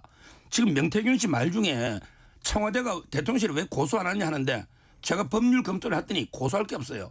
예를 들어 내가 뭐 구속되면 한 달 내에 탄핵된다. 이걸 협박으로 고소할 수도 없잖아요. 또는 이게 뭐 구체적인 허위 사실이 있어야 명예훼손으로 고소하니 허풍밖에 없는데 대통령실이 뭘 고소하려도 거리가 없다는 거고요. 이번에 여론조사 동아일보 오늘 아침에 야 뭐 명태균 씨는 뭐 몇십 번 했는데 몇십 번이 윤석열 앞섰다고 하는데 실제 갤럽이나 다른 데 보니까 이재명이가 많이 앞섰다는 거예요. 비슷하더라고. 근데 결국 누가 맞췄습니까? 명태균 씨가 맞췄잖아요. 윤석열 대통령 됐잖아요. 이재명이가 여론조사 높다고 한 40번 높다고 한 그게 잘못된 거지. 오히려 역으로 높다고 한 명태균 씨가 결론은 맞춘 거 아닙니까? 그건 거의 뭐 조작이 있나요 여론조사에? 아니 그거는 사실은 결과는 결국 0.74%포인트였지만은 그때 기억하시겠지만 두 사람이 계속 엎치락뒤치락 이렇게 하고 있었어요. 그러면은 정확하게 이재명이 앞설 때도 있고 윤석열이 앞설 때도 있는데 그 여론을 반영하는 게 정확한 거지. 그러니까 갤럽이나 이런 데들이 그렇게 반반씩 나온 거지. 아니 이게 많이 뭐 윤석열 후보가 많이 앞섰다고. 갤럽은 한 50몇 번 중에 40번이 이재명이 앞선다고 아마 훨씬 그 명태균 씨 비율만큼 다른 여론조사가 틀린 것도 있습니다. 알겠습니다. 이 여론조사까지 가면은 좀 문제가 너무 복잡해지니까 다른 주제가 기다리고 있어요. 네. 그 지금 그 야권에서 김건희 여사 특검법을 계속 밀어붙여도 대통령 제의 요구에 계속 부결되니까 상설 특검을 가동하고 있잖아요. 근데 국회 규칙 개정을 해서 상설 특검을 해서 여당의 추천권을 박탈하고 야당만이 이제 추천할 수 있도록 만들어서 지금 가져가겠다는 거 아닙니까? 근데 제가 국민의힘 쪽에다가 이제 의원들 오늘 조금 전에 임정덕 의원한테도 이제 그 질문 드렸는데 사실은 뭐 마땅한 대응 방법을 아직 못 찾고 있는 것 같아요. 자, 이 문제 서정욱 변호사부터 시작하시죠. 법적으로 두 개 말씀드리면, 네. 자, 우리 켈젠이 말한 법 단계 헌법, 법률, 그다음에 명령, 조례, 규칙 순이거든요. 네. 그런데 국회 규칙이 상설 특검 법률보다 앞설 수 없잖아요. 그게 하위죠. 예, 네. 법률에는 교섭단체가 협의해서 하게 돼 있는데 이걸 규칙을 바꿔서 우리 4명을 다 우리 다 묻겠다. 이건 상위법 우선 원칙에 반한다. 아하. 하나. 자, 그다음에 이걸 끝까지 그래가 밀어붙이가 2명을 추천하잖아요. 대통령이 3일 내에 임명하여야 한다. 이거 안 하면 탄핵 사유라는데 네. 황당무계합니다. 우리 법에 보면요. 선거법 재판은 6개월 내에 하여한다고 가행 규정 하여한다 돼 있죠. 네. 그런데 이재명 대표 지금 22년하고 2개월 더 지나가 선고하잖아요. 네. 그러면 이게 판사 탄핵할 수 있습니까? 우리 법에 하여한다 가행 규정 수없이 많아요. 그 어깃다 해서 탄핵은 못합니다. 말도 안 되는 특검 둘이 추천해놓고 대통령이 3일 내에 임명 안 해버리면 이걸 가지고 탄핵 한번 해보라 그러세요. 이 탄핵이 되는지 헌법이나 법률을 중대하게 어겨야 탄핵인데 그냥 말도 안 되는 특검 임명합니까? 저는 대통령이 끝까지 둘 중에 임명 안 해버리면 아마 속수무책일 거예요. 왜? 법에는 그다음 대안이 없어요. 개별특검법에는 임명 안 하면 어떻게 한다고 있잖아요. 그런데 상설특검법에는 대통령이 하야한다면 돼 있고 안 했을 때 방법이 없어요. 예. 그걸로 대응하면 됩니다. 김준일 평론가. 뭐 여러 가지 평가가 있을 것 같아요. 사실은 이제 규칙 개정으로 이거를 하는 게 이제 뭐 맞느냐, 그러니까 약간 꼼수다 이런 지적도 저는 어느 정도는 일리가 있다라고 봅니다. 이게 근데 일종의 이제 시행령 정치, 정부가 해왔던 시행령 정치의 미러링이라고 또 생각이 들거든요. 그러니까 법으로 뭐 그 검수완박법이라고 하죠. 검찰 이제 수사권 기소권 분리하면서 검찰이 수사할 수 있는 거를 제한을 해놨는데 시행령으로 법무부에서 다 풀어버렸잖아요. 지금 모든 범죄를 다 지금 검찰이 하고 있잖아요. 이런 식으로 시행령 정치를 하는 것이 이제 옳지 않다 이런 생각이 들고, 다만 이게 워낙 지금 국민적 요구가 상설특검이 됐든 뭐가 됐든 특검해야 된다는 요구가 강력하고, 특히 대통령이 본인의 가족과 관련된 거에 대해서 거부권을 행사하는 거는 헌법적으로 가치에 맞지 않거나 헌법 위반이라는 헌법학자들의 주장도 있어요. 그런 정도로 이게 심각한 문제이기 때문에, 그러니까 추천권의 문제에 있어서도 이거는 대통령이나 여당이 개입하지 않는 쪽으로 하는 게 맞겠다라는 그런 판단이 들어간 것으로 보입니다. 지금 국민의힘 쪽에서는 그래서 권한쟁의를 한번 받아보겠다는 정도까지는 나와 있으니까 이제 그게 지금 두 분이 말씀하신 법리적 해석에 대한 헌법재판소의 판단을 받아본다는 거 아닙니까? 예, 그러니까 그 부분은 조금 더 상황을 지켜볼 필요가 있겠고요. 마지막 주제입니다. 이재명 대표가 탄핵이라는 단어는 쓰지 않지만 끌어내려야 된다고 계속 이제 유세에서 얘기를 하는데, 그런데 탄핵은 아니라 그러고 있는데, 김준일 평론가. 네.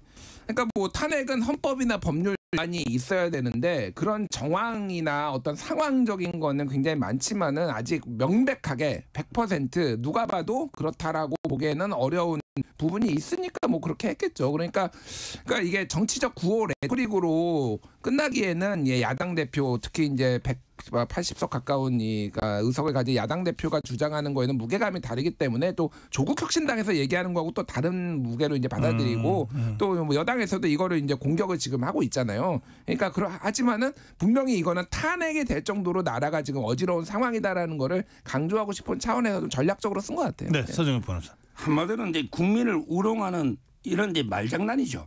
뒤집어 씌우는. 아니 임기 도중에 민주주의에서 끌어내린 게 탄핵 말고 다른 방법이 있습니까? 다른 방법이 없잖아요. 꼭 그 용어를 써야 됩니까?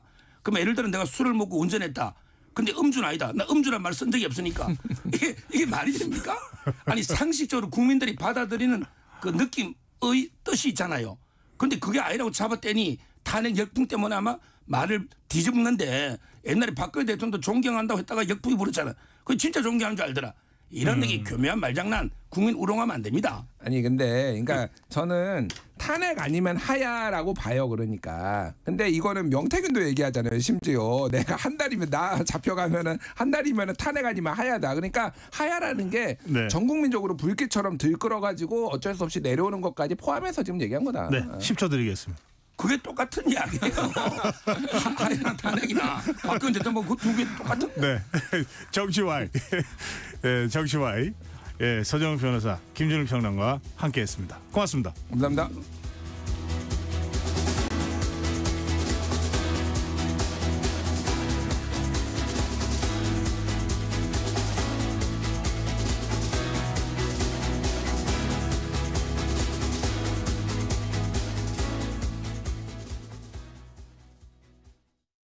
(2024년 10월 1일부터) 폐기물 처리 현장 정보 전송 의무화가 사업장 일반 폐기물과 수출입 폐기물까지 확대 시행됩니다.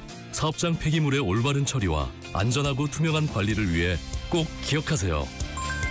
폐기물 수집 운반자는 차량의 실시간 위치 정보를, 폐기물을 처분하거나 재활용하는 자는 반입된 폐기물의 중량과 함께 촬영된 영상 정보를 실시간으로 전송해야 합니다. 보다 자세한 사항은 폐기물 처리 현장 정보 관리 시스템 홈페이지를 참고하세요. 이 캠페인은 환경부와 한국환경공단이 함께합니다. 잠시 후 8시 반부터 일부 지역국에서는 해당 지역 방송을 보내드립니다. 워렌 버핏은 가치 투자, 필립 피셔는 성장주 투자, 피터 린치는 장기 투자. 방법은 달라도 목표는 하나. 성기영의 경제쇼가 성공의 길로 안내합니다.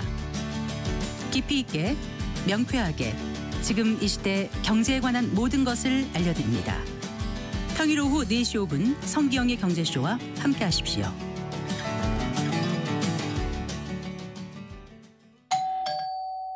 편지 왔습니다. 퇴근길 지친 당신에게 힘이 되는 뉴스를 전해드립니다. 매일 저녁 5시 5분 당신과 함께 읽는 세상 이야기 KBS 1라디오 뉴스레터 K. 지금 시각은 8시 30분입니다. KBS.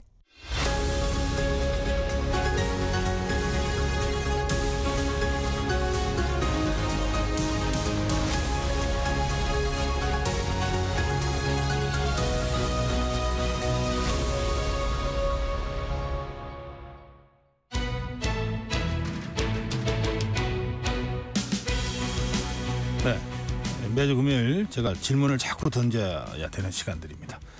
이번에는 사건와입니다. 사건 속에 숨은 궁금증을 풀어드립니다. 사건 스토리텔러 정진아 변호사 나오셨습니다. 변호사님 어서 오세요. 네, 안녕하세요. 네, 오늘 준비한 사건을 제가 보니까 수업 시간에 야한 책을 본다고 선생님으로부터 야단을 받고 그리고 엎드려 뻗쳐 또 받고 그리고 나서 이 학생이 학교에서 그냥 이제 극단적 선택을 했는데 이 경우에 이 교사가 아동을 확대했다는 이제 재판이 이제 진행돼서 유죄로 확정된 사건은 대충 이런 사건인 것 같은데 이게 그 내용을 좀 깊이 들여다보지 않으면 좀 이해가 좀 안 되는 부분들이 좀 있는 것 같아요. 그렇죠. 설명 좀 부탁합니다. 네네. 우선 좀 구체적인 좀 사실관계도 좀 확인을 필요할 것 같습니다. 일단 이게 2019년 3월경에 발생한 사건인데요. 그 A 교사는 한 중학교에서 도덕교사로 근무를 하고 있었습니다. 3학년 수업 시간에 학생들에게 자율학습을 시켰죠. 그런데 B 학생이 소설책을 읽는 것을 발견하고 다가가서 야한 책을 읽는 것이 아니냐라고 하면서 책을 빼앗았고 그리고 반 아이들 앞에서 좀 망신을 주었습니다. 그리고 아까 말씀하신 것처럼 수업이 끝날 때까지 한 20분 정도 엎드려 뻗쳐를 하게 하였죠. 근데 B 학생은 그 다음 시간이 체육 시간이었는데요. 운동장에 나가지 않고 혼자 교실에 남아 있다가 A 교사로 인해 따돌림을 당했다라는 취지의 메모를 남기고 학교 건물 5층에 투신해 스스로 목숨을 끊은 사건입니다. 당시 그 B 학생의 어머니가 자녀의 죽음에 대해서 A 교사 및 학교에서 좀 무성의한 대응을 하는 것에 너무 실망을 해서 학교 앞에서 1인 시위도 하고 국민청원에 청원을 올리면서 세관의 관심을 끌게 된 그런 사건이었습니다. 네. 그래서 결국 이 교사가 재판에 넘겨졌는데 1심, 2심을 거쳐서 최근에 대법원에 이제 최종 확정 판결이 나왔잖아요. 판결 내용은요? 네, 일단 A 교사는 아동 학대 범죄의 처벌 등에 관한 특례법 위반 혐의로 기소가 되었고요. 1심에서는 징역 10월 선고 그리고 40시간의 아동 학대 치료 프로그램 이수와 5년 동안 아동 관련 기관 취업 제한 명령을 받았습니다. 그런데 2심에서는 아동 관련 취업 제한 그 명령은 파기가 되었고요. 징역 10월에 집행유예 2년 그리고 40시간의 아동학대 치료 프로그램 이수로 좀 감형을 받았습니다. 그리고 이러한 형이 최근 2014년 10월경 대법원에서 확정이 되면서 다시 한번 또 이렇게 세간의 주목을 받고 있습니다. 1심에서는 집행유예 없는 징역 10월이 나왔고 2심에서는 집행유예가 나왔고 그래서 감형은 됐지만 유죄로는 확정이 된 그런 상황인 거라는 거죠. 그런데 이 사건이 아까 발생한 게 2019년이고 최근에 대법원에서 확정 판결이 됐다면 5년 걸린 거 아닙니까? 네, 그렇죠. 사건이 통상 이렇게 오래 걸립니까? 뭐 1심, 2심, 3심 뭐 이렇게 뭐 가는 기간을 생각하면 그 정도도 할 수 있지만 조금 더 좀 이런 아동 학대와 관련한 사건에 비추어 보면 조금 좀 오래 걸린 그런 사건으로 보여지기는 합니다. 왜 이렇게 오래 걸렸나요? 아무래도 그만큼 A 교사의 행위가 아동 학대에 해당하는지 여부에 대해서 논란의 여지가 많았다는 거죠. 특히 논란이 되었던 부분은 A 교사의 행위가 정서적 학대 행위에 해당하는가 여부였고요. 정서적 학대 행위. 네, 그렇죠. 그리고 그 A 교사의 행위가 학생의 지도에 필요한 교육상 행위로 일종의 뭐 사회상규에 위배되는지 아니하는 경우에 해당돼서 위법성이 조각될 수 있는지 여부였습니다. 사실은 이런 법리를 적용을 함에 있어서는 어느 부분에 중점을 두느냐에 따라서 판단이 달라지다 보니 치열하게 다툰 것으로 보입니다. 그러니까 사실관계를 갖고 다퉜던 건 아니군요. 네, 그런 것 같습니다. 그리고 사실은 조금 여담이긴 한데요. 예. 사실은 1심에서 검사가 이 사건의 경우에는 벌금 700만 원을 구형을 했었습니다. 네, 그런데 1심 재판부에서 징역 10개월의 실형을 선고를 했었던 거거든요. 그거 이제 올려치기라 그럽니까? 네, 네, 그렇죠. 근데 굉장히 많이 올려쳤네요. 그렇죠. 벌금 700만 원의 구형이면 통상 뭐 300~400만 원 그쵸. 정도가 선고가 예상이 되는 건데 네. 그런데 이걸 징역으로 올려쳤다면 네. 굉장히 많이 올려친 건데요? 네, 그렇죠. 그러다 보니 아무래도 A 교사의 입장에서는 더더욱 치열하게 다툴 수밖에 없지 않았나 싶습니다. 네. 1심 재판부가 왜 그렇게 강하게 판결을 했을까요? 일단 그 부분은 뭐냐면은 네. 정서적 학대 행위에 판단된다고 반드시 본 것이죠. 왜냐하면은 예. 이 A 교사의 행위는 정서적 학대 행위고 그리고 아무리 좀 교육적인 어떤 그런 목적이 있었다고 하더라도 그로 인해서 아동의 어떤 정상적인 발달, 그 정신 건강의 발달에 저해를 했다고 한다면은 뭐 학칙이나 어떤 법령에 규정된 뭐 요건이나 절차를 준수하지 않는 한 아동 학대 행위다라고 판단을 한 것이죠. 그래서 이제 중형을 이제 선고를 했군요. 네네네. 이제 1심 판사는 자. 네. 그러면 이 A 교사가 B 학생을 상대로 과연 어떤 행동을 했길래 그 1심 판사는 그렇게 판단했나요? 네, 이거 좀 망신을 줬다라고 하는데 그런 게 조금 좀 살펴볼 필요가 있겠죠. 네. 일단 A 교사가 이제 B 학생이 소설책 읽는 보고 다가가서 이거 야한 책 아니냐라고 말하면서 책을 빼앗아서 책장을 넘기면서 어이구 뭐 이런 식으로 좀 표현을 했다고 합니다. 이 책이 이른바 야한 내용이라고는 여기 표현되는데 이게 소설책입니까? 네네네 소설입니다. 무슨 누구 연령 제한이 있는 겁니까 혹시? 이게 약간 좀 그 책마다 조금씩 다르긴 한데 뭐 15세 미만 구독 불가라고 표지에 쓰여 있는 이 책에 네, 좀 있었다고는 합니다. 예. 예, 그런데 그러니까 B 학생이 선생님이 생각하시는 그런 야한 종류의 책은 아닙니다라고 해명을 했죠. 그러자 A 교사가 책을 들고 교탁 쪽으로 이동을 해서 책을 펼친 뒤 책 중간에 들어있는 좀 가슴을 노출한 소녀의 그림을 20명 가량 있는 반아이들 앞에서 보여주면서 이 그림이 선정적이냐 아니냐라고 물었고요. 그러니까 반아이들이 선정적이에요라고 답을 하자 A 교사는 B 학생에게 아까처럼 그 엎드려 뻗쳐를 시켰습니다. 그리고 여기에 더 나아가 A 교사는 반아이들에게 책을 주면서 선정적인 부분을 찾아보라 이렇게 지시까지도 했다라고 전해주고 있습니다. 아, 그래요. 네. 이제 집단적인 어떤 행동을 네. 유도했다 이렇게 볼 만한 상황이 돼버렸는데 네.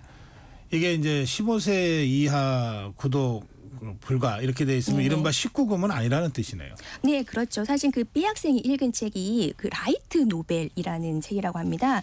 이게 일종의 뭐 가볍게 읽을 수 있는 그런 소설인데요. 가벼운 소설. 네, 뭐 일본 만화나 애니메이션의 장면을 떠올리게 하는 그런 거고요. 물론 좀 사파의 캐릭터들이 좀 수영복을 입고 나온다고는 하기는 합니다. 네. 예, 그런데 그가 소위 말하는 우리 완전 뭐 19금 소설과 같은 그런 내용이나 뭐 사파가 있는 정도는 아니었던 것으로 알려져 있습니다. 이게 이제 중학생이잖아요. 네, 그렇죠. 3학년이니까 네. 15세는 넘었나요?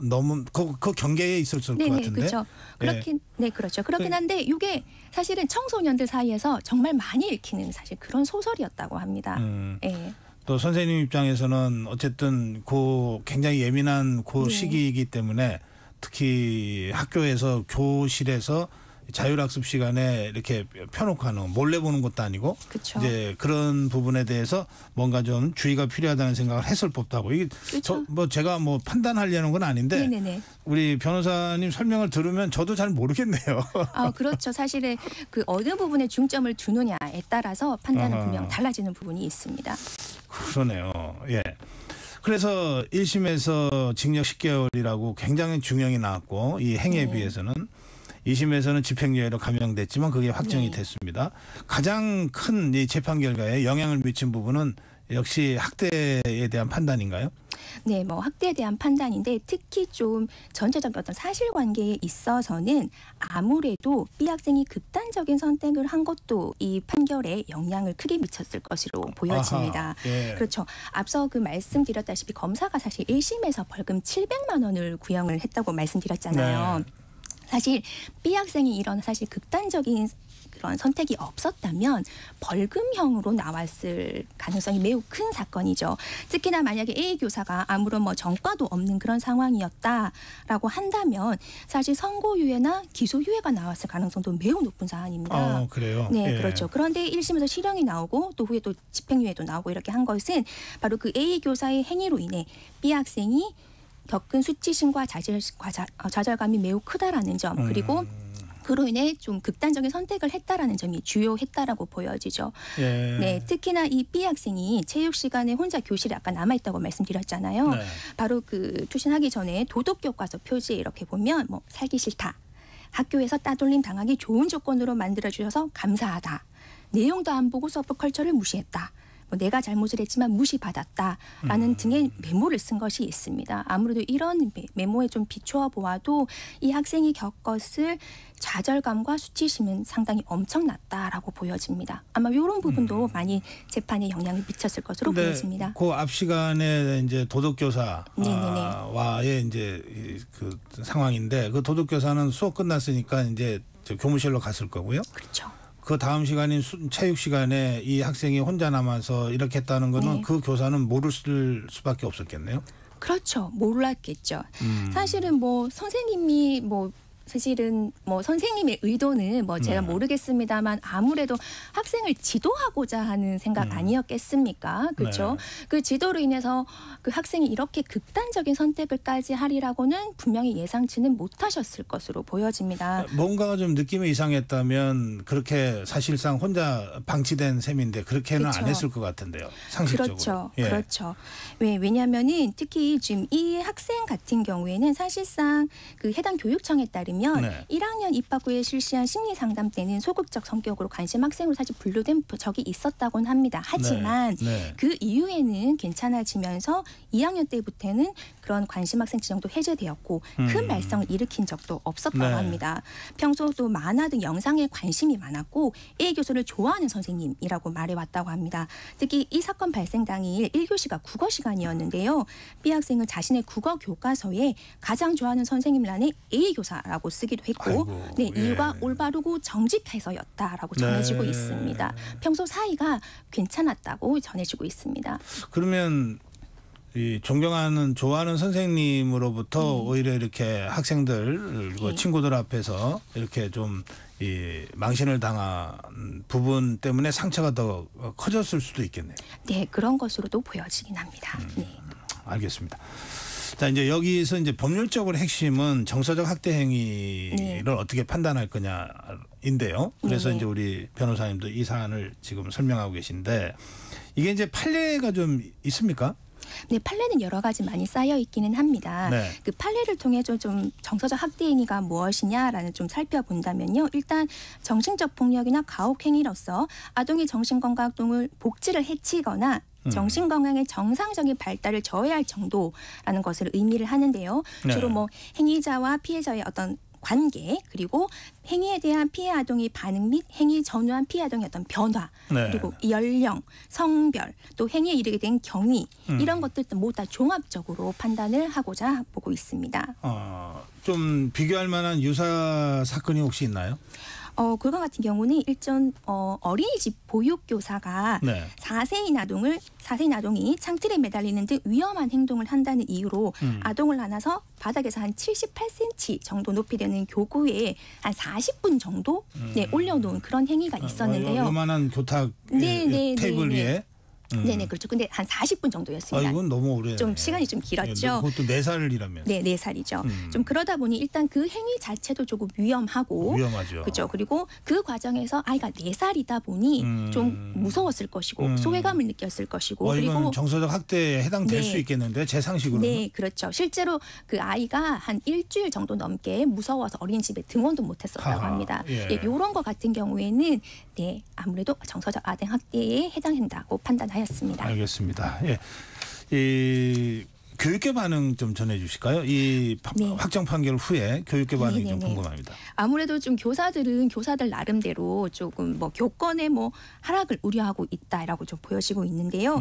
사실은 교사의 훈육 및 지도 목적 행위에 아동학대로 보지 않기 위해서 좀 교원의 정당한 교육 활동과 학생 생활 지도는 학대로 보지 않는다라고 규정은 되어 있지만 세부적인 지침은 없는 그런 상황입니다. 그러다 보니 교사들 입장에서는 생활 지도에 대한 매뉴얼을 뭐 교육부나 교육청에서 제정해서 보급해달라라는 요구도 있고요. 아니면 일각에서는 사법적으로 해결하기 전에 뭐 교육분쟁조정위원회 등의 별도의 기구를 마련하자라는 주장도 있고 아니면 학교나 교육청에 아동학대 전담기구를 마련해서 교사의 오해도 풀고 아동학대를 예방하거나 해결하도록 하자는 논의도 있기는 합니다. 네, 이게 결국은 학생 인권과 교권을 어떻게 잘 조화시킬 거냐라고 하는 문제로 또 수렴이 되는 것 같아요. 네, 그렇습니다. 네, 오늘 여기까지 듣겠습니다. 고맙습니다. 네, 감사합니다. 네, 사건 Y 정진아 변호사였습니다. 전격시사 듣고 계신 지금 시각 8시 45분입니다. 이 시각 교통정보입니다. 서울 시내는 행사로 통제되는 곳이 있습니다. 한방문화축제가 열리는 제기동 일대인데요. 잠시 후 오전 9시부터 양령시로 제기동 주민센터 맞은편에서 제기 사거리 또 경동시장 사거리를 지나 한방진흥센터까지 총 800m 구간은 한 개 차로 통행이 어렵습니다. 평소보다 더 혼잡하겠습니다. 이 시각 강변북로 구리 방향 방화대교에서 동작대교까지 속도 더디고요. 반대 일산 쪽 잠실철교 1차로에는 추돌 사고 나서 조심하셔야겠습니다. 공항 방향 올림픽대로는 방화대교 4차로에 발생한 사고 처리 계속되고 있습니다. 고속도로는 수도권 제1순환고속도로 판교에서 일산 쪽, 장수에서 자유로 사이 속도 더디고요. 같은 방향 경기 동쪽에서는 구리와 상일부터 각각 정체입니다. 서해안고속도로 목포 쪽 비봉에서 팔탄까지 밀리고요. 평택 시흥고속도로 평택 방향은 남한산 분기점에서 흐름 답답합니다. KBS 교통정보센터 서비영입니다.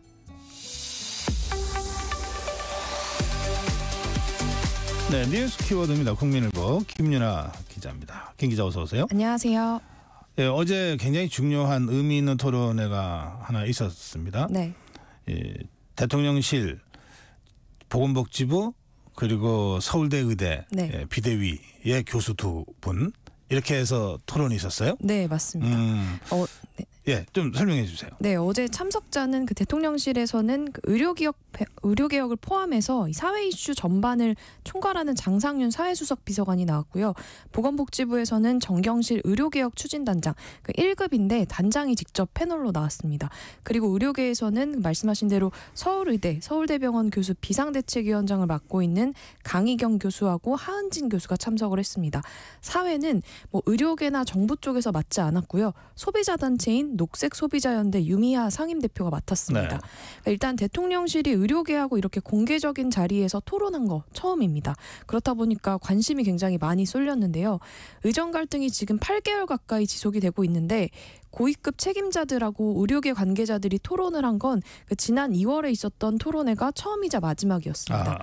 그때는 그 박민수 복지부 2차관하고 또 김태구 전 의협 비대위원장이 그 토론회를 했었는데요. 그때는 의대 증원 그 발표 직후였거든요. 2,000명? 네, 맞습니다. 예. 그렇다 보니까 양측이 굉장히 그 예민한 상황이었고 또 극명한 입장차만 확인을 하고 끝이 났습니다. 네. 취재를 해보니까 이번에는 서울대 비대위 측에서 먼저 대통령실에 토론회를 제안을 했고요. 대통령실에서도 이 제안을 받아들여서 복지부하고 같이 고위 관계자들이 직접 참여하는 걸로 그렇게 화답을 했다고 합니다. 그래요? 네. 그래서 이번 토론에 좀 흥미로웠던 점은요. 그 주최 측인 서울대의대 비대위 측에서 계속 언론에다가 이건 토론회가 아니라 숭론이다 이렇게 계속 강조를 했거든요. 이 숭론이라는 개념이 최재천 이대 교수가 던진 화두이기도 한데 네. 누가 옳은지 따지는 그런 토론 방식이 아니라 모두를 위한 최선을 찾는 과정이다라는 거를 강조를 했습니다. 결국에 문제 해결을 위해서 마주 앉은 자리니까 싸우지 말고 이번엔 좀 해결점을 찾아보자 이런 취지였다는 설명이었습니다. 네, 민주주의론에서 숙의 민주주의라고 하는 용어를 최근에 많이 쓰거든요. 네. 그러니까 먼저 이 머리를 맞대고 최대한 좀 이제 합의를 이끌어가는 그런 과정인데. 그래서 토론이 아니라 숙론이다. 네, 맞습니다. 그러면 아무래도 이제 토론 형식도 보통의 토론회하고는 조금 다르게 진행이 됐을 것 같으네요. 네, 맞습니다. 형식 자체가 보통 이 토론회라고 하면 뭐 어떤 주제에 대해서 한 사람이 발제하면 다른 사람이 이걸 반박하고 다시 이걸 재반박하는 구조잖아요. 네. 그래서 상대 논리의 허점을 지적하고 공격하는 방식인데 그렇게 진행하지 않았습니다. 그래서 각각의 발제자가 자신의 견해를 밝히면 그 상대방이 바로 반박하는 형식이 아니라 그 말을 할 때도 그 상대방을 지적하는 대신에 그 의료 소비자인 국민을 향해서 설명하는 방식이었습니다. 그런데 이렇게 형식 자체는 좋았는데요. 결국에 내용을 보면 서로 입장차만 확인하고 끝이 났습니다. 그러니까 전반적으로 뭐 지역, 필수의료 살려야 한다, 한국 의료를 이제는 바꿔야 한다 이런 문제의식에는 같은 입장이었는데 의정 갈등의 근본적인 원인이 사실 의대 증원이잖아요. 네. 이걸 두고는 그 시작부터가 차이가 컸습니다. 그래서 제일 처음 주제였던 게 의사수가 부족한가 였거든요. 그래서 결국 의대 증원이라는 게 의사수 부족을 해결해야 한다는 게 이 정부의 입장이고 반대로 의료계는 아니다, 의사수는 부족하지 않다 이렇게 계속 주장을 해왔습니다. 네. 근데 이 주장을 어제도 사실 되풀이했습니다. 그렇군요. 네, 장상윤 대통령실 사회수석은 의료 수요는 정확하게 측정할 수 있고 또 장래 인구를 추계로 그 바탕으로 그 의사 수급도 정확하게 추정할 수 있다 이렇게 밝혔습니다. 그래서 이렇게 과학적인 걸 근거로 2,000명이라는 그 증원 규모를 내놓은 거고 실제로 뭐 연구들에서 보면 부족한 의사 수가 2,000명도 모자란다. 4,000명 이상의 증원이 필요한데 이 2,000명은 최소치다라는 기존의 설명을 다시 강조했습니다. 반대로 서울대 의대 비대위는 의사수가 부족한 게 아니라 배치의 문제다. 그러니까 이미 서울에서는 의사수가 늘고 있는데 지역에선 늘고 있지 않다라고 얘기를 하면서 그렇기 때문에 의사수를 많이 뽑아도 결국 뭐 필수의료나 지역의료 이쪽에는 가지 않기 때문에 문제가 해결되지 않는다라는 기존의 주장을 되풀이했습니다. 이게 좀 합의를 이끌어내 보자고 시작한 토론이 싸움으로 끝나는 경우들이 왕왕 있는데 네. 형식이 내용을 규정한다 이런 말도 있습니다. 네, 그러니까 맞습니다. 이게 수계 토론의 형식이 그렇게 갈등을 증폭시키지 않고 어떻게든 좀 대화를 좀 이어나가는 이런 데 도움이 줬으면 좋겠어요. 네. 자, 2025학년도 복귀를 전제로 교육부가 의대생 휴학을 허용해 주겠다 이런 얘기도 어제 나왔습니까? 네, 지난주 일요일에 그 교육부가 밝혔는데 이걸 다시 장상윤 수석이 설명을 다시 한번 강조를 했습니다. 그래서 의대생 휴학 자체가 개인적인 사유로 인한 게 아니라 사실상 동맹 휴학이다, 집단 휴학이다 이렇기 때문에 인정을 할 수 없다 이런 입장을 되풀이했습니다.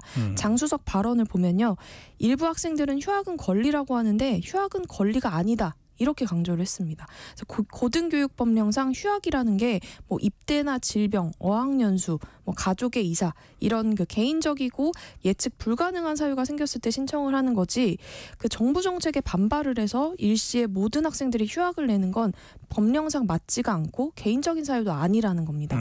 그러자 객석에서 항의가 터져나오기도 했는데요. 그리고 장 수석은 국민들이 지금 의대생들이 왜 나가 있는지도 모르고 있는데 전공이 만 명 그리고 의대생 18,000명이 나가 있는 상황이라면 그 대국민 설명이 필요하다 이렇게 강조를 했습니다. 그러니까 전공의들이 구체적으로 왜 나가 있는지 여기에 대한 이유를 직접 대야지만 정부가 우리도 이렇게 생각한다라는 대안을 제시할 수가 있는데 아무 이야기도 하지 않고 대화도 하고 있지 않다 보니까 정부도 답답하다 이렇게 말했습니다. 전공의가 직접 입장 표명을 해달라 이런 이제 그 취지의 그 발언을 한 거네요. 네. 자, 그런가 하면 이제 교육부 얘기가 나와서 이게 의대 교육 과정 6년이잖아요, 지금. 이걸 5년으로 단축할 수 있다는 주장이 나와서 좀 논란이 많았어요. 이 문제는 어제 좀 정리가 잘 됐나 모르겠네요. 네, 장 수석은 이게 오해라고 일축을 했습니다. 오해라고 했습니까? 네, 그래서 애초에 있지도 않고 발표하지도 않았다 이렇게 해명을 했는데요. 네. 그러니까 교육부가 발표를 했던 취지는 뭐 지금 의대생들의 집단 행동이 8개월이나 지났으니까 그 의대생들이 나중에 복귀한 후에 그 잃어버린 시간만큼 프로그램을 단축하거나 뭐 방학 같은 걸 활용할 수 있는 여지를 주자 이런 취지였다는 겁니다. 그러면서 언론이 이걸 잘못 보도했다 이렇게도 주장을 했는데요. 네. 초기에 언론 보도 제목이 6년에서 5년 단축 검토 이렇게 나가다 보니까 오해가 생겼다는 거였습니다. 그런데 저도 보도자료를 봤는데 이 대학과 협력해서 교육과정을 단축해서 탄력적으로 운영 방안을 마련하도록 지원한다라고 돼 있긴 합니다. 그런데 그 부분에 괄호 열고 예시로 현행 6년에서 최대 5년 이렇게 적혀 있었습니다. 그러니까 단축할 수도 있다. 오해할 소지가 있네요. 네, 맞습니다. 그렇게 언급이 되어 있는데 그러니까 아예 없던 말이 보도가 됐다기보다는 그러니까 정부 설명을 따져보면 이걸 획일적으로 강제하는 게 아니라 대학하고 상의를 해서 자율적으로 줄일 수도 있게끔 이렇게 선택지를 열어주겠다 이런 취지였습니다. 어쨌든 현행 6년 의대교육 그것을 바꾸거나 제도적으로 그건 아니라는 것은 이제 확인이 된 거네요. 네, 대학이 원할 때 자율적으로는 할 수 있다라고 네. 열어뒀습니다. 아까 우리 김연아 기자 지금 전해 주시면서 이제 애초에 입장을 다시 팽팽하게 되풀이했다라고 이제 대체적으로 분위기를 전해 주셨는데 혹시 서로 간에 좀 생산적인 제안이라든지 뭐 해결책 제시라든지 이런 건 없었습니까? 네, 사실 그 점이 좀 아쉬운 부분이었는데요. 네. 마지막 질문이 의정 갈등 해결하기 위해서는 어떻게 해야 하는지였거든요. 여기에 대해서 사회자 질문이? 네, 맞습니다. 예. 근데 여기에 대해서 서울대 비대위 측만 답을 했는데 강희경 비대위원장이 의대 증원을 두고도 소비자도 이해를 못하고 또 의료계도 서로 이해를 못하고 있으니까 일단 의료개혁을 멈추고 이해를 얻어야 한다. 이렇게 말했습니다. 그러니까 결국 이거 하지 말고 대화를 통해서 일단 논의를 한 다음에 결정하자라는 입장이다 보니까 사실 정부가 이걸 받아들이기는 조금 어려운 상황이고요. 그렇군요. 네, 그래서 이렇게 마주 앉았다라는 것 자체는 의미가 크지만 예. 의료계는 지금 앞으로 뭐 여야 의정 협의체도 참여하지 않겠다 이렇게 나오고 있다 보니까 갈등 상황에서 뭐 어떤 대응을 지금 하고 있지 않는 상황입니다. 알겠습니다. 그래서, 네. 예. 자, 지금 이제 의료계와 대화를 하자고는 하는데 의료계가 또 여러 직군으로 또 나눠져 있잖아요. 네. 그래서 이제 대표성 문제가 이게 쉽지가 않은 것 같은데 어제 대화가 다른 의료계 다른 단체로까지 확산될 가능성은 혹시 없습니까? 네, 거의 없다고 봐야 할 것 같습니다. 네, 왜냐하면 첫 번째는 지금 정부하고 왜 대화에 나섰냐 이런 의료계 반발이 오히려. 굉장히 강합니다. 아, 그래요? 네, 그래서 의료계에서 특히 이제 강경한 입장 보이고 있는 경기도 의사회 같은 경우에는 성명까지 내고 서울대 의대는 정부 들러리 토론회를 중단하라 뭐 이렇게까지 비난을 했고요. 또 두 번째로 어려운 이유가 이 대표성을 띠는 단일 기구가 없다는 게 가장 근본적인 문제입니다. 그래서 어느 누가 나서더라도 너네는 대표성이 없어라고 공격할 가능성이 크고요. 언제든지 그렇게 공격받을 수 있겠네요. 네, 그래서 실제로 지금 행동에 나서고 있는 전공의와 의대생들이 나서고 있지 않다 보니까 이 대화가 이렇게 물꼬를 트기가 좀 어려운 상황입니다. 네, 어렵게 이 숙론에 참여한 두 교수가 또 다른 어려움에 처하지 않았으면 하는 마음입니다. 자, 오늘 뉴스 키워드 국민일보 김윤아 기자와 함께했습니다. 고맙습니다. 감사합니다. 네, 10월 11일 금요일 전격 시사 오늘 여기서 인사드리겠습니다. 저는 월요일 아침 7시 20분에 여러분 다시 찾아뵙겠습니다. 고성국이었습니다.